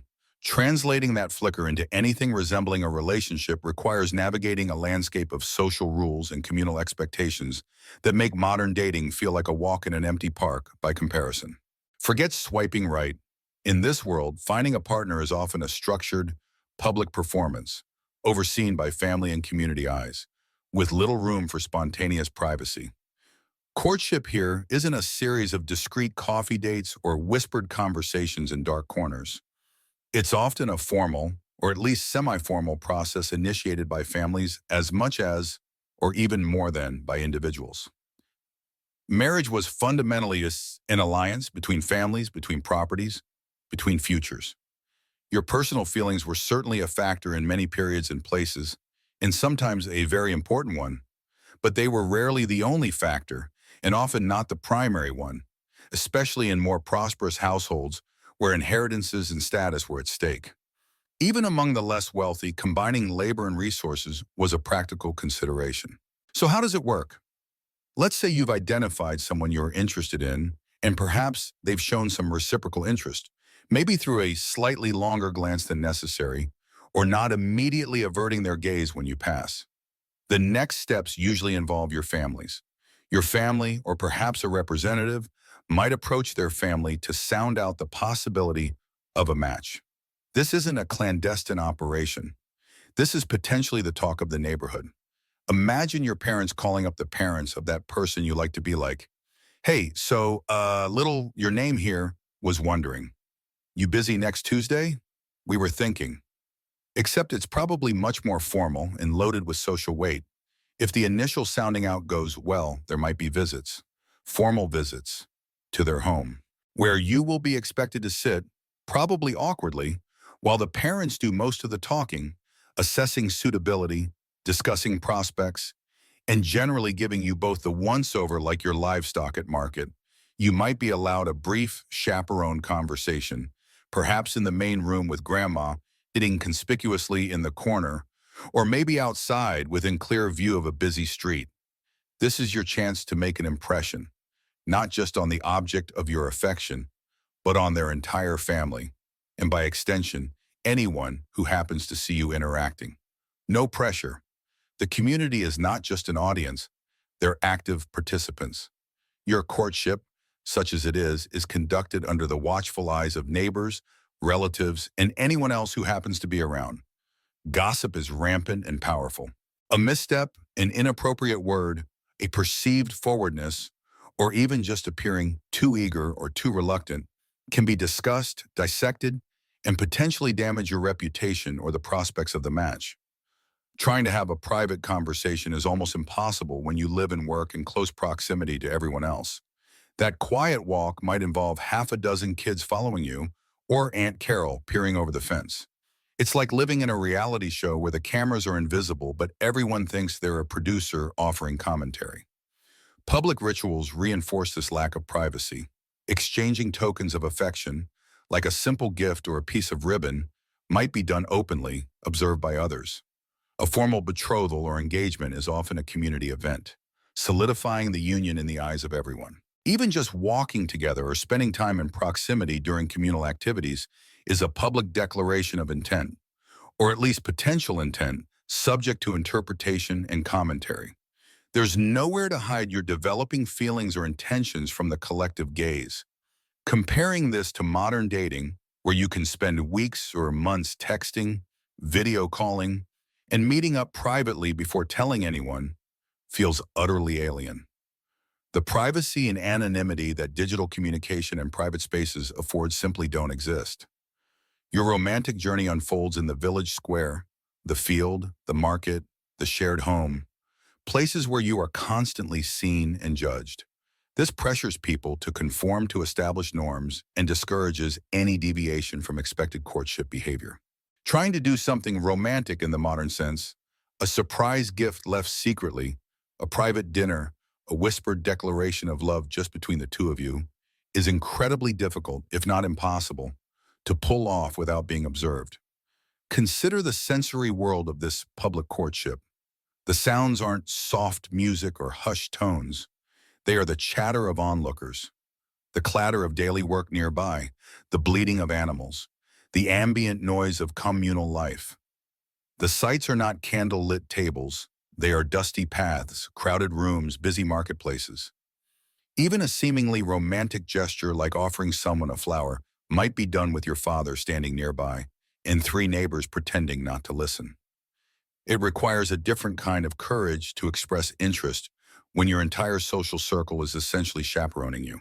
A mainstream historical fact about courtship is that in many historical periods and cultures, premarital physical contact was severely restricted, often limited to holding hands or a brief, chaste kiss, and only after a formal agreement had been reached.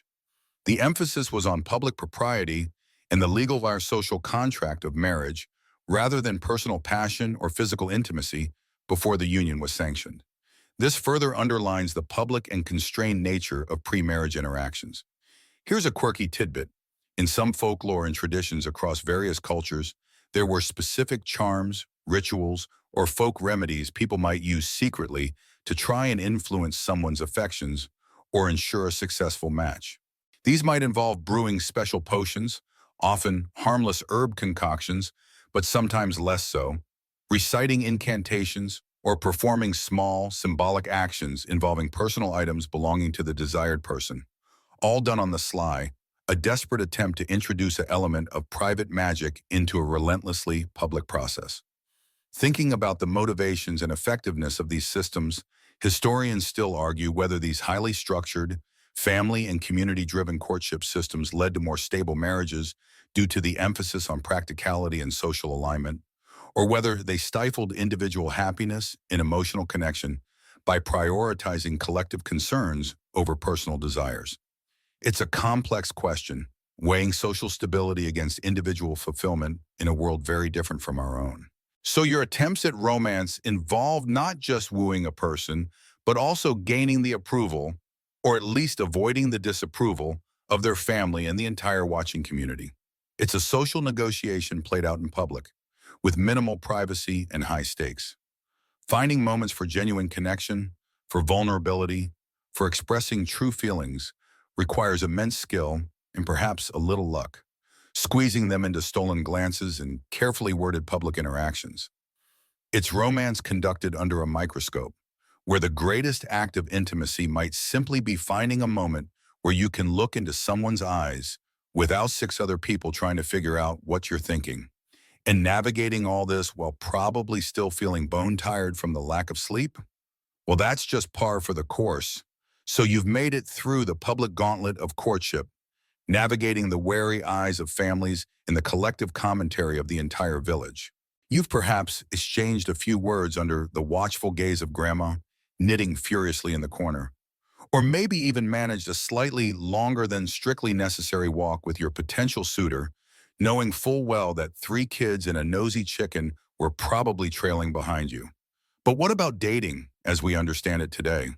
Those cozy, private dinners, the quiet drinks in a dimly lit bar, strolling hand in hand through a secluded park? Yeah, forget all that.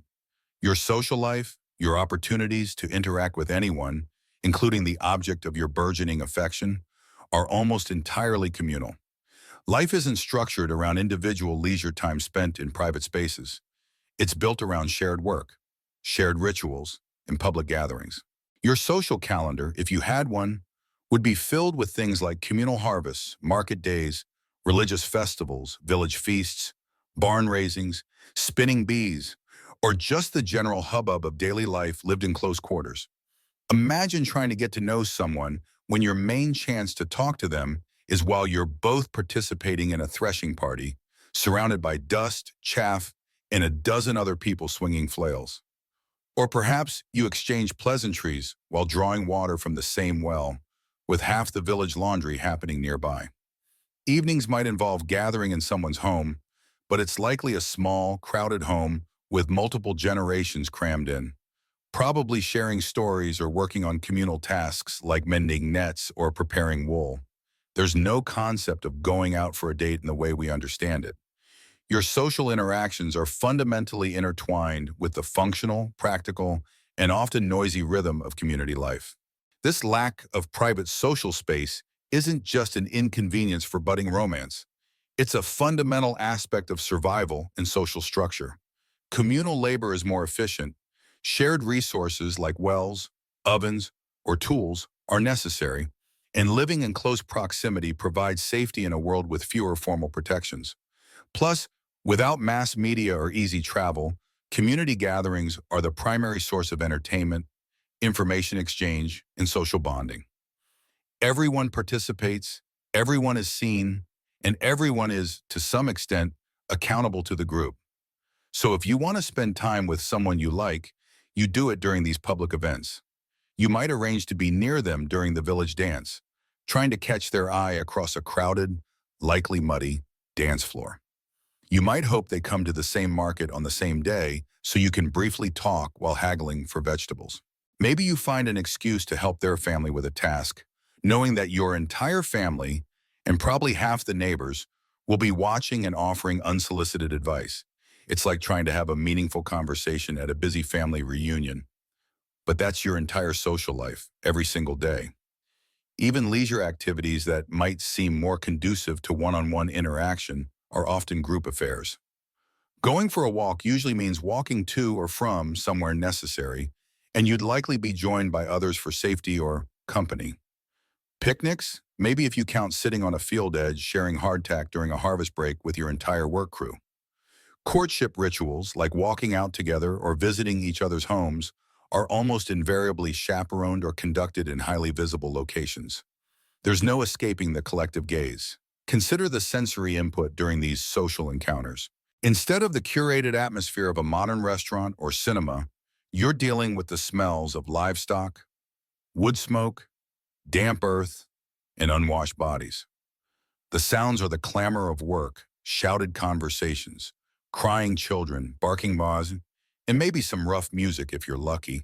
Trying to lean in and whisper something sweet would be physically difficult over the din and socially risky with so many eyes and ears around. Romance had to be expressed through glance, subtle gestures, or carefully coded language exchanged within the accepted framework of public interaction. It required a different kind of subtlety and patience. A mainstream historical fact is that throughout much of history and across many different cultures, the concept of a date as a private recreational outing between two individuals for the purpose of getting to know each other romantically simply did not exist in the way it does in modern Western societies. Interactions between potential partners were embedded within family and community activities, serving broader social and economic functions alongside any personal connection. Here's a quirky tidbit. In some historical periods and regions, young people might gather for specific, often supervised, social occasions like bundling in colonial America, where couples lay in the same bed, often with a board between them or fully clothed, as a way to court and converse privately, or as privately as possible with rules and supervision, during cold nights, though this practice and its exact nature are debated. It sounds bizarre to us, but it was a structured, albeit unusual, social convention for interaction. Historians still argue whether the lack of private social space meant relationships were primarily transactional and based on practicality, or if individuals found ways to forge deep personal bonds and express genuine affection despite the constraints of public life. Did the necessity of interacting within the community lead to stronger social ties and support systems for couples? Or did it simply make finding and maintaining a truly personal connection an exhausting, near impossible task? It's hard to truly grasp how personal feelings developed and thrived under such intense external scrutiny and alongside such constant communal obligation. So, your opportunities for romance are embedded in the public performance of daily life and special events. Forget trying to be impressive with a surprise gift or a private, heartfelt confession. Your charm needs to manifest in how you behave during a communal gathering, how you interact with their family in front of onlookers, or how skillfully you can exchange a meaningful look across a crowded space without drawing unwanted attention. It's romance by committee, enacted in the public square, under the unforgiving sun, or the flickering light of communal fires. And you're probably still exhausted from the chronic lack of sleep we discussed earlier. Just another layer of challenge in this slightly less than idyllic past. So you've navigated the public square, mastered the art of the meaningful glance across a crowded market, and maybe even exchanged a few chaperoned words that felt monumental in their rarity. But let's talk about what happens when things move, well, beyond meaningful glances and polite, publicly vetted conversation. Forget about Netflix and chill, or even just quiet time alone on a couch. Your concept of physical intimacy is about to get a harsh, bright, very public reality check. Finding any kind of privacy for physical affection, even something as simple as a hug or holding hands, was a Herculean task in a world without secluded corners, private homes, or even quiet moments alone. Your living situation is the primary culprit here. Forget your studio apartment or even your own bedroom with a lock on the door. You are likely living in a small, often single-room dwelling shared with your entire family. Parents, siblings, grandparents, maybe an aunt or uncle, potentially even livestock if it's a particularly basic setup.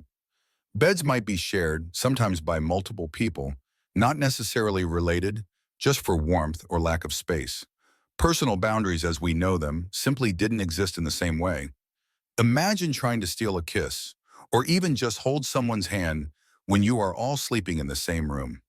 Maybe even the same straw-filled mattress pile, with the gentle snores of grandma on one side and your little brother kicking you in his sleep on the other. The walls, if they exist and aren't just woven wattles daubed with mud, are thin and voices carry easily. The concept of a private conversation is almost laughable. Everyone in the house and potentially the immediate neighbors can probably hear everything. This lack of physical space meant that opportunities for private affection were incredibly limited and fraught with the risk of being seen or overheard. A quick, furtive touch under a shared blanket during a communal sleeping situation might be the height of physical intimacy you can manage indoors. Stepping outside for a moment alone doesn't help much either. The village is a beehive of activity. People are always working, walking, fetching water, tending animals, or just gossiping. Even a quiet field might have someone plowing, herding sheep, or foraging. Seclusion was a luxury you absolutely did not possess. This constant visibility and lack of private space had profound implications for how relationships develop physically. Public displays of affection, even mild ones like kissing, were often frowned upon or simply impractical. Intimacy had to be navigated within the rigid framework of social norms and the ever-present eyes of the community. There wasn't room for spontaneous, quiet moments of physical connection that modern couples often take for granted. Think about trying to have a romantic moment when the ambient sounds are the clatter of looms, the shouts of vendors, the bleating of goats, and the endless low hum of human activity. Add to that the sensory cocktail of shared body odor. Remember the lack of perfume and infrequent bathing, animal smells, cooking fires, and damp earth. It's not exactly the mood lighting and soft music scenario you might envision for a romantic encounter. Intimacy, in this context, becomes less about secluded physical expression and more about shared experience. Whispered words when the opportunity arises, encoded glances that only you and your partner understand amidst the chaos. Even something as culturally ingrained as the wedding night might not offer the privacy you expect. In some historical periods and cultures, the consummation of a marriage was a semi-public affair, witnessed by family or community members to ensure the union was legitimate and potentially fertile. The idea of two people retreating completely alone behind a locked door for the first time was not a universal historical norm. Privacy, even for this significant event, was often secondary to community validation and involvement. Your intimate life, like your social life, was often intertwined with the collective. It's like trying to have a romantic dinner date at Thanksgiving dinner with your extended family. Awkward, public, and potentially interrupted at any moment. The challenges weren't just about finding a physical space. The psychological aspect of constant surveillance also played a role. Knowing that any significant interaction, any stolen touch, any lingering glance could be observed and commented upon by others adds a layer of pressure and restraint. Love notes might be intercepted, secret meetings discovered. The risk of social disapproval or scandal was high, which further pushed physical affection into the realm of the subtle, the rare, and the clandestine, often only attempted when absolutely necessary or unavoidable. Imagine trying to express comfort or affection through touch after a difficult day. In your crowded home, the only available physical contact might be accidental bumps or necessary closeness for warmth. Deliberate, tender touch could be misinterpreted, noticed, or simply impossible to execute without being immediately obvious. The expression of love had to rely heavily on verbal communication, when possible. Small acts of service, shared work, and the unspoken understanding that developed between two people navigating this intensely public world together. This lack of private space also fundamentally altered the meaning and function of touch. Touch was often utilitarian, helping someone with a task, navigating a crowded path, sharing body heat. Expressive romantic touch was a rare and significant event, loaded with meaning precisely because it was so difficult to achieve. A simple touch of hands might convey more than a passionate kiss does today, purely due to the effort and risk involved in making it happen unseen. A mainstream historical fact is that in many historical periods across various cultures, residential dwellings were typically small and housed multiple generations of families, with little to no concept of private bedrooms as we understand them. This communal living arrangement meant that privacy was a scarce commodity, impacting everything from daily routines to intimate relationships. Here's a quirky tidbit. There are accounts from different times and places of young couples trying to find private spaces to talk or court, sometimes involving incredibly awkward or physically challenging locations, like hiding in haylofts or behind bushes, or during chaotic market days where they might blend into the crowd just long enough for a few quiet words or a fleeting touch. It sounds less like Romeo and Juliet on a balcony and more like a poorly planned game of hide and seek, but you worked with what you had. Historians still argue whether these constraints on privacy and physical affection led to stronger emotional bonds built on shared experience and mutual understanding, or if the lack of physical intimacy and private connection ultimately made relationships more pragmatic and less emotionally deep compared to modern standards. Did the difficulty make the rare moments of physical connection more precious and meaningful? Or did it simply suppress a fundamental aspect of human bonding? It's hard to truly know the inner emotional lives of people under such different circumstances. So the dream of a quiet, intimate moment alone with the person you care about remains firmly in the realm of fantasy. Your reality is shared rooms, thin walls, constant company, and the ever-present risk of being observed. Physical intimacy becomes a game of stealth and opportunity, a precious and difficult achievement rather than a routine part of a relationship. And you're still probably exhausted, itchy from straw, and wishing desperately for a quiet corner that doesn't exist. Romance, it turns out, is considerably less glamorous when enacted in a crowded, noisy, and fragrant, not in a good way, communal living space. You've just stepped out of the fragrant haze of a Roman bathhouse, air thick with exotic oils and floral notes designed to enhance cleanliness, not replace it. Now imagine that infrastructure crumbling. The aqueducts, marvels of engineering that brought fresh water flowing into cities and public baths, fall into disrepair. The political stability that allowed for large-scale communal bathing spaces erodes. As you transition from the Roman world into the early medieval period, the picture of daily life shifts dramatically, and so does the relationship with water, privacy, and scent. It's not an overnight collapse, of course. Remnants of Roman practices linger, particularly in the East. But across Western Europe, the grand public baths, centers of social life and hygiene, largely disappear. They become quarries for building materials, or simply crumble back into the earth, silent testaments to a different era's priorities. This isn't just about leaky pipes and broken tiles. It's a fundamental change in mindset and circumstance. Life becomes more localized, often more precarious. The resources and organizational power needed to maintain massive public water systems are gone. Bathing becomes less of a communal ritual and more of a sporadic, private, and often logistical challenge. Heating large quantities of water is labor-intensive and expensive. Rivers and wells are available, but their cleanliness can be suspect, especially near settlements. Simultaneously, a new understanding of health and disease gains prominence: the miasma theory. You see, instead of germs, a concept centuries away, people widely believed that illness was caused by bad air, noxious fumes, or putrid smells rising from decaying matter. Standing water, dampness, and even the pores of your skin were viewed with suspicion because they might absorb this harmful miasma.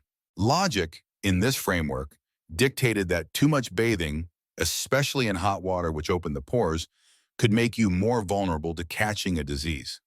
You might think, wait, doesn't washing remove bad smells? Yes, but the perceived source of disease wasn't just what you smelled like, but the air you were breathing and the things you came into contact with. So while cleanliness was still valued in principle, you should look presentable, especially if you're anyone of consequence. The approach to achieving it changed. Instead of scrubbing away perceived impurities with lots of water, the focus often shifted to surface-level cleaning and critically managing odors. You might rub yourself down with linen cloths, perhaps scented. You might wash your hands and face more frequently than your whole body. And when you did bathe, it might be more of a quick dip than a prolonged soak, or perhaps just washing specific parts of the body. The idea wasn't necessarily that medieval people were unaware that washing made you feel cleaner.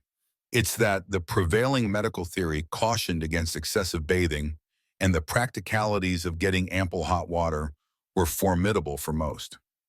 Historians still argue whether the frequency of bathing truly plummeted as dramatically as some traditional accounts suggest, or if it simply shifted from public baths to private tubs and streams, becoming less visible to the historical record.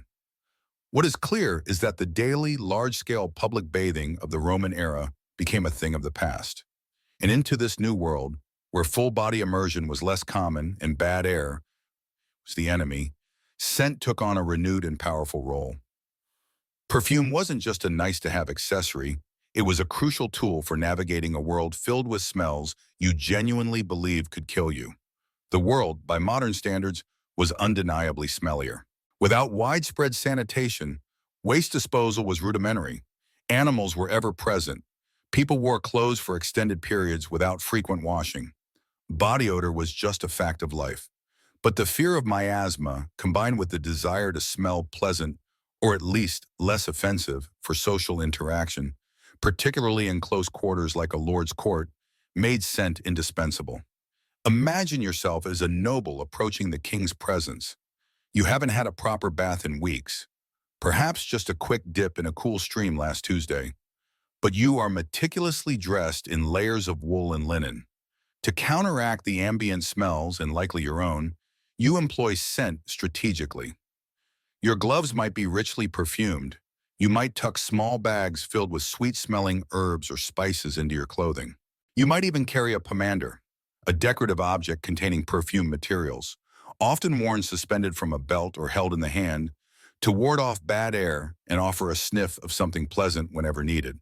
Think of it as a medieval personal air freshener, but with a much more serious purpose behind it: combating theoretical disease. These scents weren't subtle eau de toilettes. They needed to cut through the surrounding odors. They were often based on potent ingredients: civet, secretions from a civet cat, very musky. Ambergris, a waxy substance from sperm whales, also musky and complex. Musk itself from the musk deer, and strong botanicals like rosemary, lavender, mint, cloves, cinnamon, and rose. These weren't just for smelling nice. They were believed to have medicinal properties, to purify the air you breathed. Carrying a pomander wasn't just a fashion statement, it was a protective measure, like wearing a mask during a pandemic, except the danger was invisible miasma instead of viruses. The use of these powerful scents became intertwined with social status. Only the wealthy could afford exotic ingredients like civet and ambergris, imported from distant lands. The intensity and complexity of your personal cloud of fragrance signaled your position. A truly high-status individual didn't just smell vaguely pleasant, they smelled expensive and potent, wrapped in a protective aromatic bubble. This emphasis on external scents over internal cleanliness might seem strange to us, but within the logic of miasma theory and the practical constraints of the time, it made perfect sense. You weren't just trying to smell good, you were trying to be healthy and project an image of health and status in a world where foul smells were literally feared. Courtly love, that idealized and often highly formalized system of romance among the medieval aristocracy, played out in this fragrant landscape. While stories focused on chivalry, devotion, and idealized beauty, the physical reality involved people in close proximity, often indoors, without modern ventilation. The scent a lady wore or the perfume token she gave to a knight wasn't just a romantic gesture. It was part of the overall sensory experience of attraction and interaction in a less than pristine environment. A knight might wear a lady's favor, a ribbon, a glove, which might be scented, carrying her presence with him. Courtship involved dancing, feasts, and prolonged conversation, all in air thick with the combined aromas of food, drink, bodies, animals. Dogs were common indoors, and the heavy perfumes designed to combat them all. Privacy, in the modern sense of having a personal bathroom or private space for hygiene rituals, was extremely limited for most people, including the nobility. While the lord and lady might have a private chamber, washing facilities were basic. A basin and ewer might be brought for washing hands and face, but full baths were infrequent events requiring significant effort from servants to heat and carry water. Personal grooming often happened with others present. There wasn't the expectation or even the possibility of disappearing into a private room for an hour to perform elaborate cleansing rituals. You lived and largely managed your personal presentation, including applying scents, in a more communal way. Your scent, therefore, wasn't just for your own enjoyment, it was very much part of your public persona. This era also saw the rise of apothecary shops selling not just medicines, but also ingredients for perfumes and cosmetic preparations. While bathing declined, interest in improving one's appearance and smell did not. Recipes for rosewater, scented powders, and complex perfume blends were recorded in manuscripts. People made use of readily available materials too, watering fragrant rushes on floors, though these could also harbor filth, hanging bunches of herbs, and using liberal amounts of strong spices in cooking, which would also permeate clothing and the air. You were constantly interacting with scent, both pleasant and unpleasant, and actively manipulating it to create a more desirable environment and personal presentation. Think about walking into a medieval hall. It would be a symphony, or perhaps a clash, of smells: wood smoke, cooking meat, stale drink, unwashed bodies, animal smells, and overlaying it all, the powerful, sweet, spicy, and animalic notes of aristocratic perfumes and air purifiers. It's a sensory world far removed from our own, where privacy allows us to manage our personal odors in isolation, and where cleaning with water is the primary strategy, supplemented by lighter, more nuanced fragrances. You're learning that throughout history, when one approach to managing body odor and presenting oneself, like extensive bathing, becomes difficult or undesirable, another, like heavy perfuming and scent masking, rises to take its place, shaped by the technology, beliefs, and social structures of the time. So you're trying to navigate this world, right? The world without walls, without secrets tucked away in a corner, without the soft, quiet comfort of a private space. You've seen how trying to whisper sweet nothings or steal a private moment is a logistical nightmare. But romance, in some form, clearly existed. Humans have always paired up, formed bonds, raised families. So, how did you actually do it? How did you find love, express affection, and build a partnership when your entire life was essentially a public broadcast? It demanded a different kind of performance, a different kind of courage. Forget the grand declarations of love under a secluded moon. Your expressions of affection had to be woven into the fabric of daily life. Subtle cues understood only by the recipient or perhaps the entire village audience who were probably placing bets on when you'd finally hold hands. A shared glance across the fire as the storyteller spins a yarn, a hand lingering on someone's arm or a second too long while passing a tool, offering the choicest piece of meat from the communal pot. These were the love letters of your time. These were public acts, visible to everyone, yet coded with personal meaning. Finding a partner wasn't just about butterflies in your stomach. It was intensely practical. When your survival depended on shared labor, mutual protection, and contributing to the group's well-being, what you looked for in a mate was fundamentally different from swiping right based on a profile picture. You weren't just choosing a romantic companion, you were choosing a coworker, a fellow provider, a co-parent, and a key member of your household unit, however that unit was defined in your specific community. Strength, skill, resilience, a good temperament, because you'd be living cheek by jowl. The ability to work hard, knowledge of foraging or hunting or farming, loyalty to the group, these were the real attractive qualities. Did they complain too much? Were they lazy? Did they cause conflict? These were major red flags, not just personality quirks you could overlook. A potential partner's value was assessed not just by you, but by your family and the community, based on their observed contributions and character over a lifetime lived in the open. You might find someone physically appealing, sure, but if they were known sluggards or social disruptors, your family would likely steer you firmly towards someone more employable in the survival game. Imagine trying to impress your in-laws with your artistic skills when the winter stores are low. Oh, isn't that a lovely cave painting, dear? Now, where's the firewood?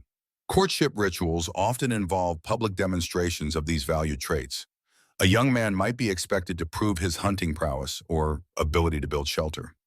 A young woman might showcase her skills at weaving, pottery, or preparing food. These weren't just displays, they were essential life skills that directly contributed to the community's survival. Marriage was a joining of skills and resources as much as hearts, maybe even more so. And the community wasn't just watching, they were actively involved in the matchmaking process. Families negotiated alliances. Elders might suggest suitable partners based on family lineage, resources, and personal compatibility observed over years of close contact. There might be communal feasts, dances, or ceremonies where young people were encouraged to interact, always under the watchful eyes of the older generation. It was less like choosing your soulmate and more like a community-organized talent show, followed by a merger agreement. You had agency, of course, but your choices were heavily influenced, if not outright directed, by the needs and traditions of the group. Refusing a match that the community deemed suitable could be difficult, even dangerous, depending on how rigid your society's norms were. Maintaining intimacy on a communal living situation required creativity, and perhaps a slightly different definition of intimacy. It wasn't about whispered pillow talk after everyone else was asleep. Remember, no private rooms, maybe not even pillows. Intimacy might be found in the shared rhythm of tasks, working side by side in comfortable silence. It might be a quick, shared smile across a crowded space. It might be a hand held briefly under a cloak during a cool evening. It might be the simple comfort of sleeping next to someone you trust, sharing body warmth against the cold. Physical affection had to be incredibly discreet. Public displays of kissing or embracing were likely rare or confined to specific ceremonial contexts. Every physical touch, even a seemingly innocent one, could be loaded with meaning and instantly noted. The sleeping courtship we mentioned, that's an example of formalizing a way to allow for intimate conversation and closeness within a recognized, though perhaps semi-private or at least intention-known setting, precisely because truly private moments were so hard to come by. It highlights how communities found ways to accommodate the need for bonding despite the lack of physical privacy. A mainstream historical fact demonstrating the community's role. In many ancient societies, including parts of ancient Rome and Greece, marriages were primarily economic and social arrangements between families, with little emphasis placed on the personal affection or romantic love between the individuals involved, at least in the initial stages. While affection might develop later, the union's purpose was lineage, property, and alliance. It wasn't exactly rom-com material, was it? Yes, I'll marry your daughter, Agrippina. Her father has a good olive oil yield this year, and frankly, my family needs the connection. I hear she's decent at managing slaves too.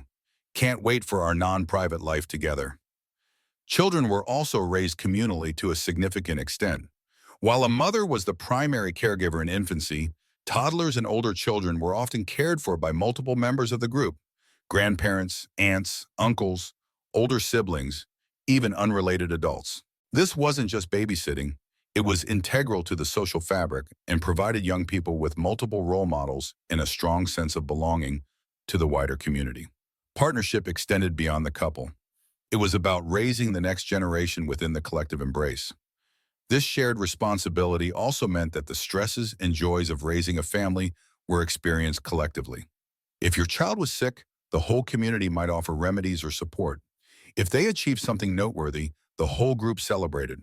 It reduced the intense, isolated burden that modern parenting can sometimes feel like. But it also meant your parenting style and your child's behavior were constantly subject to public scrutiny and commentary. There was no helicopter parenting in private. It was more like village parenting on display. Here's a quirky tidbit.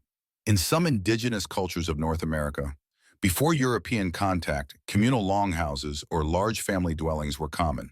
Within these structures, families often had designated areas, but there were no interior walls providing private rooms. Life was lived openly, with multiple generations sharing the same space. Courtship and family life unfolded within this very public, shared environment, relying on social protocols and subtle communication to navigate personal relationships. Trying to sneak a cookie from the pantry? Impossible. Trying to have a private argument? Good luck with that. The concept of marriage itself was also incredibly varied. It wasn't universally a lifelong, monogamous union between one man and one woman. Polygamy was common in many cultures. Levirate or sororate marriage, marrying a deceased sibling's spouse, ensured the continuation of lineage and property within the family structure. Marriage rituals, where they existed, were often community-wide events, solidifying the union's importance to the group, not just the couple. Historians still argue whether the lack of private spaces fundamentally altered human psychology regarding intimacy and relationships, or if humans simply adapted their existing needs for connection and affection to fit the environmental constraints. Did the constant public gaze lead to more superficial relationships focused on public performance, or did it foster deeper bonds built on shared hardship and transparent interaction? It's a fascinating question to ponder as you lie there in your own private space, hopefully. Did people crave solitude and privacy as much as we do? Or was the constant hum of human presence genuinely comforting and sufficient? Perhaps the romance of the time was less about intense, exclusive emotional connection, though that surely existed on a personal level, and more about a practical, loving partnership built on mutual respect, shared goals, and the ability to weather the storms of a challenging world, together, in full view of everyone. It was a love expressed not in whispered words, but in deeds, in bringing home food, in mending clothes, in supporting each other through illness, in raising children who contributed to the community, all while under the perpetual spotlight of communal life. It makes you appreciate the simple act of closing a door, doesn't it? Or sending a private message, or just sitting alone in silence for a few minutes. These things that seem so ordinary to us would have been unimaginable luxuries to people living just a few thousand years ago. Their love stories were written in a different language, one of shared glances, subtle touches, and the quiet understanding forged in the constant, unavoidable presence of others. It was a love that didn't hide. It lived out in the open, testate by the community, sustained by mutual need and shared existence. So you're navigating this intensely communal world, sharing space, sharing tasks, sharing your entire existence with dozens of other people. You've figured out how to find connection and navigate intimacy in public, how to communicate subtly, how to appreciate a partnership forged in shared hardship. But there's another layer to this constant proximity, another unavoidable sensory reality that hits you, or rather, your nose. Every moment of the smell of it all. Imagine the scent profile of your life. Not just your own personal aroma, but the pervasive, inescapable odor of the collective. Think of the animal hides you wear, rarely washed, the layers of sweat and grime accumulated from constant physical labor, hunting, foraging, building, tending fires. The smoky tang that clings to everything from the central hearth. The earthy smell of damp soil, decaying leaves, perhaps nearby animal pens or waste pits that aren't exactly sanitized. The distinct, pungent scent of unwashed bodies crammed together for warmth on a cold night. The aroma of cooking food, sometimes savory, sometimes less so. The stale, close air of a cave or a crowded shelter. In a world without privacy, you also lived in a world without deodorant, antiperspirant, frequent hot showers, laundry detergent, air fresheners, or even just open windows to air things out properly. Your olfactory environment was dense, complex, and probably, by modern standards, pretty overwhelming. You didn't have the luxury of personal space for your scent profile either. Your smell mingled with everyone else's, creating a unique communal bouquet, like a human-scented potpourri that never quite dried out. Dealing with body odor wasn't a matter of a quick spray under the arms. Regular full-body bathing as we know it was a luxury tied to available water sources, fuel for heating, and cultural practices. For many, bathing might involve wiping down with damp cloths, rubbing down with sand or mud to remove dirt and parasites, or ritualistic washing on specific occasions. The idea of daily immersion in clean water just wasn't feasible or necessary for survival. Water was often precious, needed for drinking and cooking. So how did you cope? How did you make yourself or your surroundings smell less intense, or perhaps more importantly, smell acceptable or desirable within the context of your culture? Early attempts at odor management were ingenious, albeit often rudimentary. You might rub your skin with aromatic leaves or crushed herbs. Think mint, sage, or other strong-smelling plants that offered a temporary masking effect. It wasn't exactly eau de Chanel, but it was better than nothing, perhaps. Animal fats, sometimes mixed with crushed herbs or pigments, could be applied to the skin. This served multiple purposes: moisturizing, protection from the elements, and, if scented herbs were added, a form of rudimentary perfume or deodorant. Imagine smearing yourself with rendered animal fat mixed with crushed pine needles. Not exactly a spa experience, is it? But it provided a layer of protection and a scent overlay that might have been preferable to straight body odor. Environmental smells were perhaps even harder to escape. The smell of decay, waste, and stagnant water would have been common in and around settlements. Without modern sanitation, waste disposal was a constant challenge. Depending on the community, this might involve designated areas, but proximity was often unavoidable. The best defense against overwhelming environmental smells was often distance or, ironically, creating other strong smells to mask them. Fire was your friend here. Smoke, while clinging to everything, also disinfected the air and masked other odors.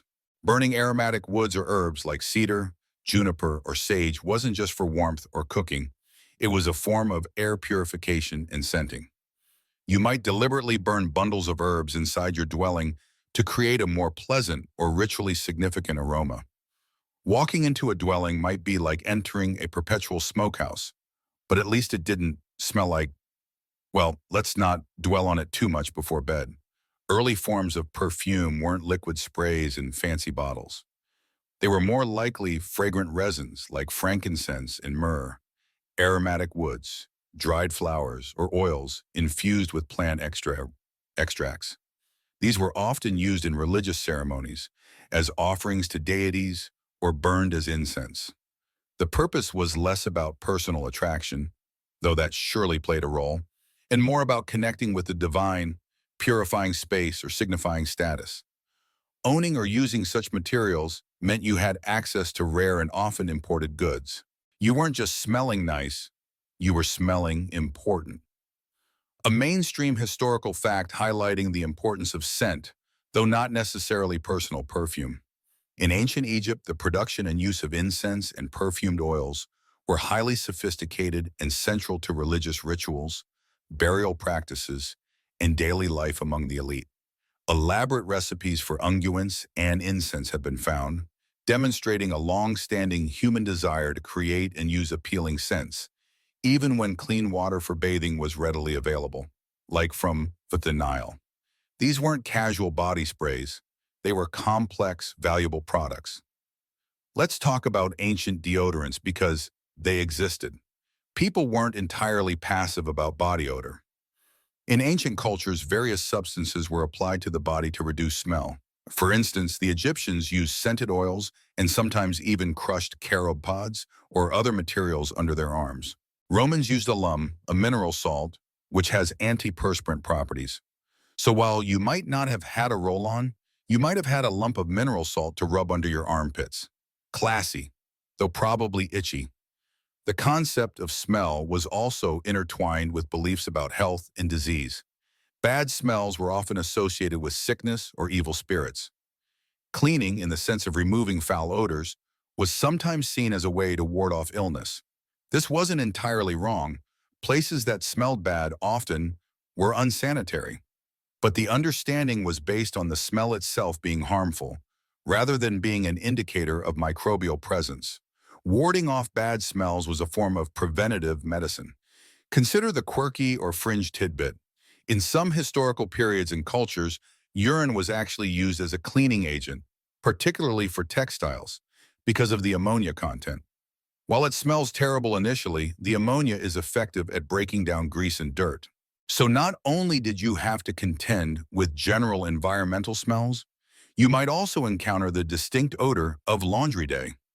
Imagine hanging your clothes out to dry and getting a whiff of that.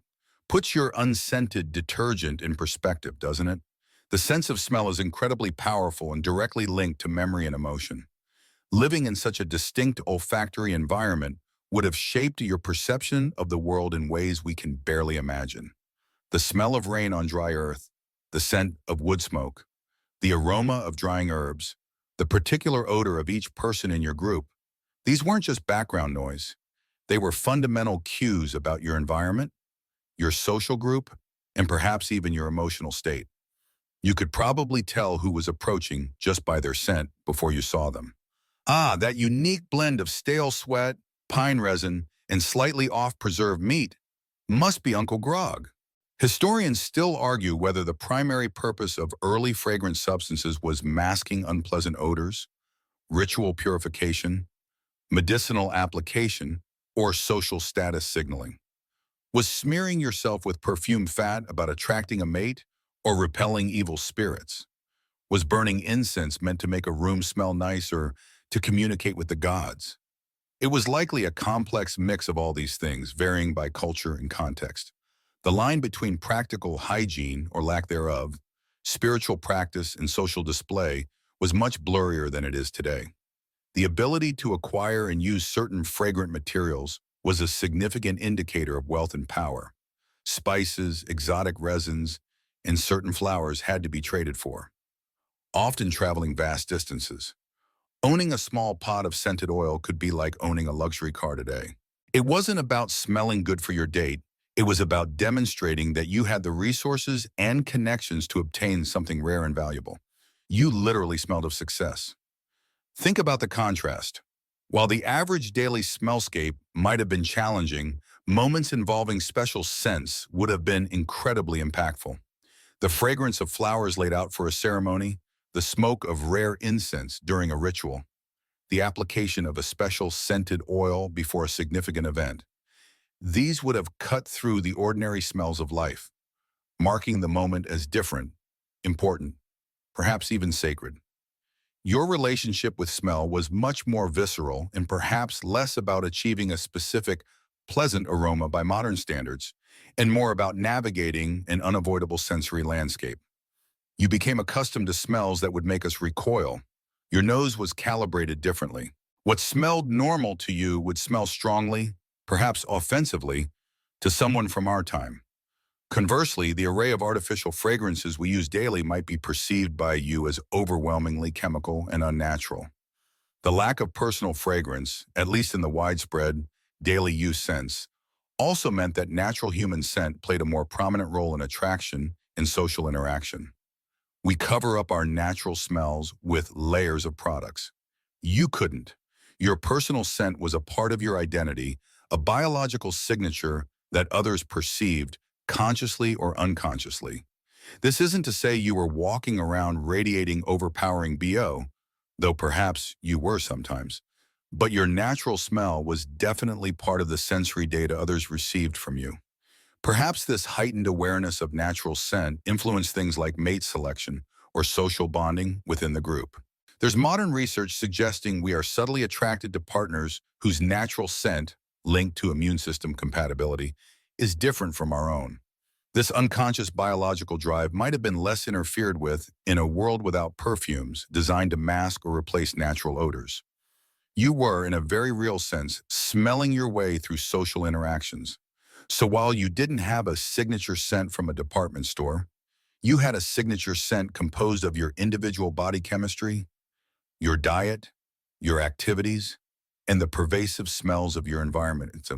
It was authentic, unavoidable, and perhaps communicated more about you on a fundamental level than any modern perfume ever could. You were a walking, talking, and yes, smelling, part of the landscape. And as you drift off, think about the incredible luxury of stepping into a hot shower, lathering up with scented soap, and spritzing on a fragrance that makes you feel good, that you chose just for yourself. That ability to control, modify, and personalize your scent and to escape the smells of the collective world around you is a freedom that was utterly unknown for the vast majority of human history. Your ancestors navigated a much richer, perhaps more challenging, certainly less curated olfactory world, and they found ways to live, love, and survive within it, one whiff at a time. So you've lived through this history, or rather, you've imagined living through it.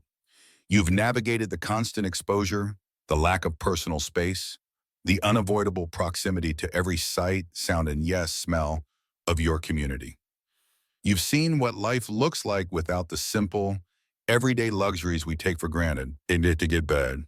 The locked door, the silent room, the private moment, the fresh scent, the soft headrest. You've experienced a world where existence was utterly communal, survival a group project, and personal boundaries. Well, let's just say they were less like fences and more like speed bumps made of polite or not so polite glances. And the question that started this whole journey, the one about how you managed romance in such a setting, after exploring the practicalities of sleeping nose to armpit, the challenges of personal hygiene in public, and the complex olfactory landscape, the answer starts to become clearer. It wasn't about grand, private gestures or whispered sweet nothings in secluded corners. Romance, like everything else, was integrated into the fabric of communal life. Think about it. In a world where you knew everyone, really knew them, their habits, their moods, their smells, their snores, the subtle things became amplified. A shared look across the fire, a hand brushing yours as you pass a tool, a quiet moment walking back to the shelter together after foraging. These were the opportunities for connection. They weren't grand declarations, but small, constant affirmations of presence and preference.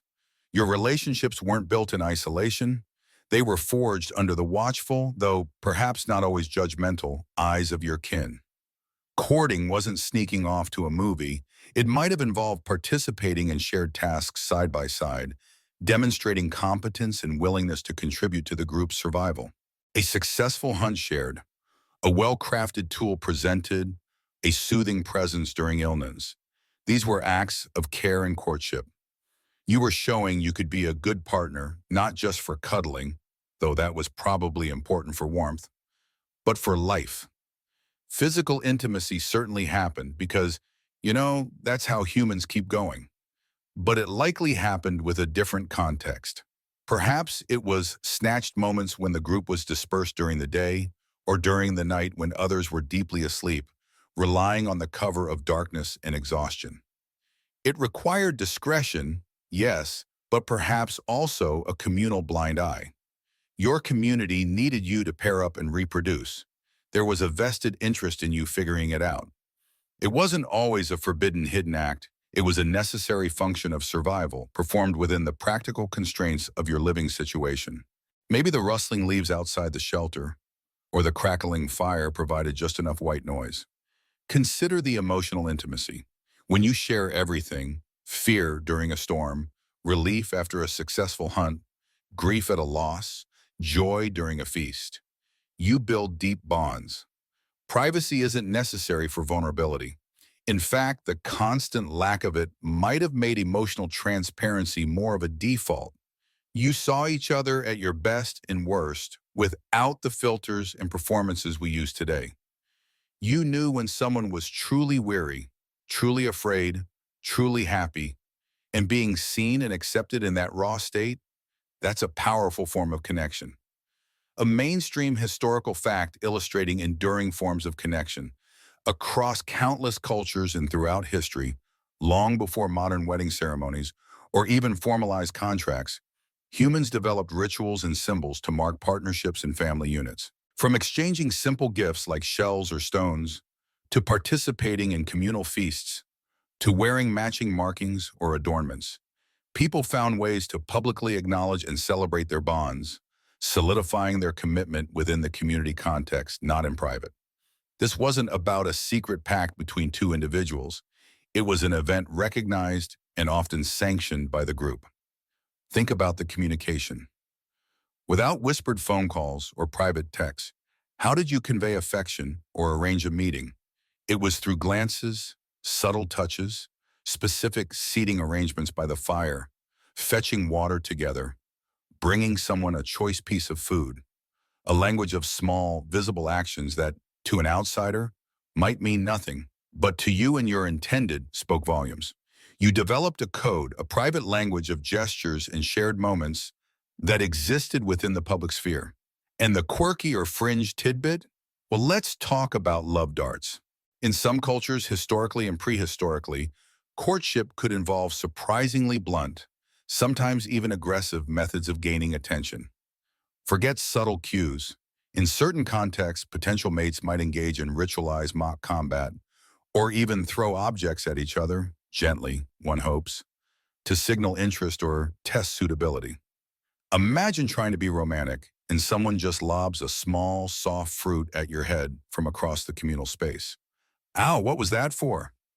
Oh, just showing you I like you. Definitely puts our modern dating woes in perspective. The constraints we've discussed, the lack of privacy, the different sensory world without perfumes and modern hygiene, the absence of solitary comforts like pillows, didn't eliminate romance or relationships. They simply shaped them differently. Romance wasn't an escape from reality, it was woven into it. It was finding connection and comfort within the undeniable, ever-present reality of shared existence. Historians still argue whether the concept of romantic love, as distinct from pragmatic partnership for survival and procreation, is a universal human experience or a cultural construct that evolved over time. Did people in these early communal societies fall in love in the way we understand it today, with butterflies in the stomach, deep emotional longing for a specific individual beyond practical needs? Or were partnerships primarily based on compatibility, mutual support, and the needs of the group, with affection growing from shared life? It's a complex debate, probably with answers that varied greatly depending on the specific culture and time period. But the capacity for deep connection, for care and affection, seems undeniably human. Perhaps the most romantic thing in this world wasn't a grand declaration, but the quiet, reliable presence of someone who chose to share the hardship with you. Someone who curled up close for warmth on a cold night, not because they had to, everyone was huddled together, but because they wanted to be specifically near you. Someone who saved you the best berry, or watched your back during a dangerous task, or simply met your eyes with a shared understanding of the world you inhabited. These relationships were less about individual pleasure and more about mutual survival and thriving as a unit. Your partner wasn't just your lover, they were your co-manager of the universe, your fellow warrior against the elements, your co-parent, your best friend, and your pillow substitute all rolled into one. That's a profound level of intimacy, even without locking a door. And those pillows? Remember how we talked about them symbolizing comfort in personal space? Their absence highlights the fundamental reality of your existence. Comfort was found in each other, and space was a luxury rarely afforded. You rested your head on an arm, a shoulder, a lap, human pillows that breathed, shifted, and offered a different kind of support than foam or feathers ever could. The physical comfort was intertwined with the human connection. So, while you couldn't escape for a private, scented rendezvous on a soft bed, you found ways to connect. You learned the subtle language of glances, the comfort of shared silence, the strength in a hand held during a difficult moment, the intimacy of the sharing body warmth on a cold night. You built relationships based on mutual reliance, shared vulnerability, and the deep, complex understanding that comes from seeing every facet of a person every single day. The human capacity for connection, for finding comfort and expressing care, is incredibly adaptable. It doesn't require specific conditions like privacy or perfume or pillows. It requires presence, shared experience, and the willingness to be seen and to see others, flaws and all. Your ancestors navigated a world that was challenging, exposed, and frankly, probably smelled a bit ripe, but they still found love. They still formed families. They still built communities. As you finally settle down, perhaps on your own comfortable pillow, wrapped in clean blankets, in the quiet solitude of your own space, take a moment to appreciate the sheer contrast. The journey you've taken tonight, back to a time when life was lived in plain sight, highlights just how much our modern world has shifted towards individual comfort and privacy. We've gained seclusion, but perhaps lost some of the deep, unavoidable interconnectedness that defined early human life. We have endless ways to curate our appearance and scent, but maybe less reliance on the raw, unvarnished reality of who we are. We sleep alone or with one partner in private rooms, a stark difference from the communal huddles for warmth and safety. Your history is not just a story of what was lacking, but a testament to human resilience and adaptability. It's a story of finding intimacy in shared tasks, expressing affection through actions rather than whispered words, and building relationships that were fundamental pillars of survival, not just optional emotional luxuries.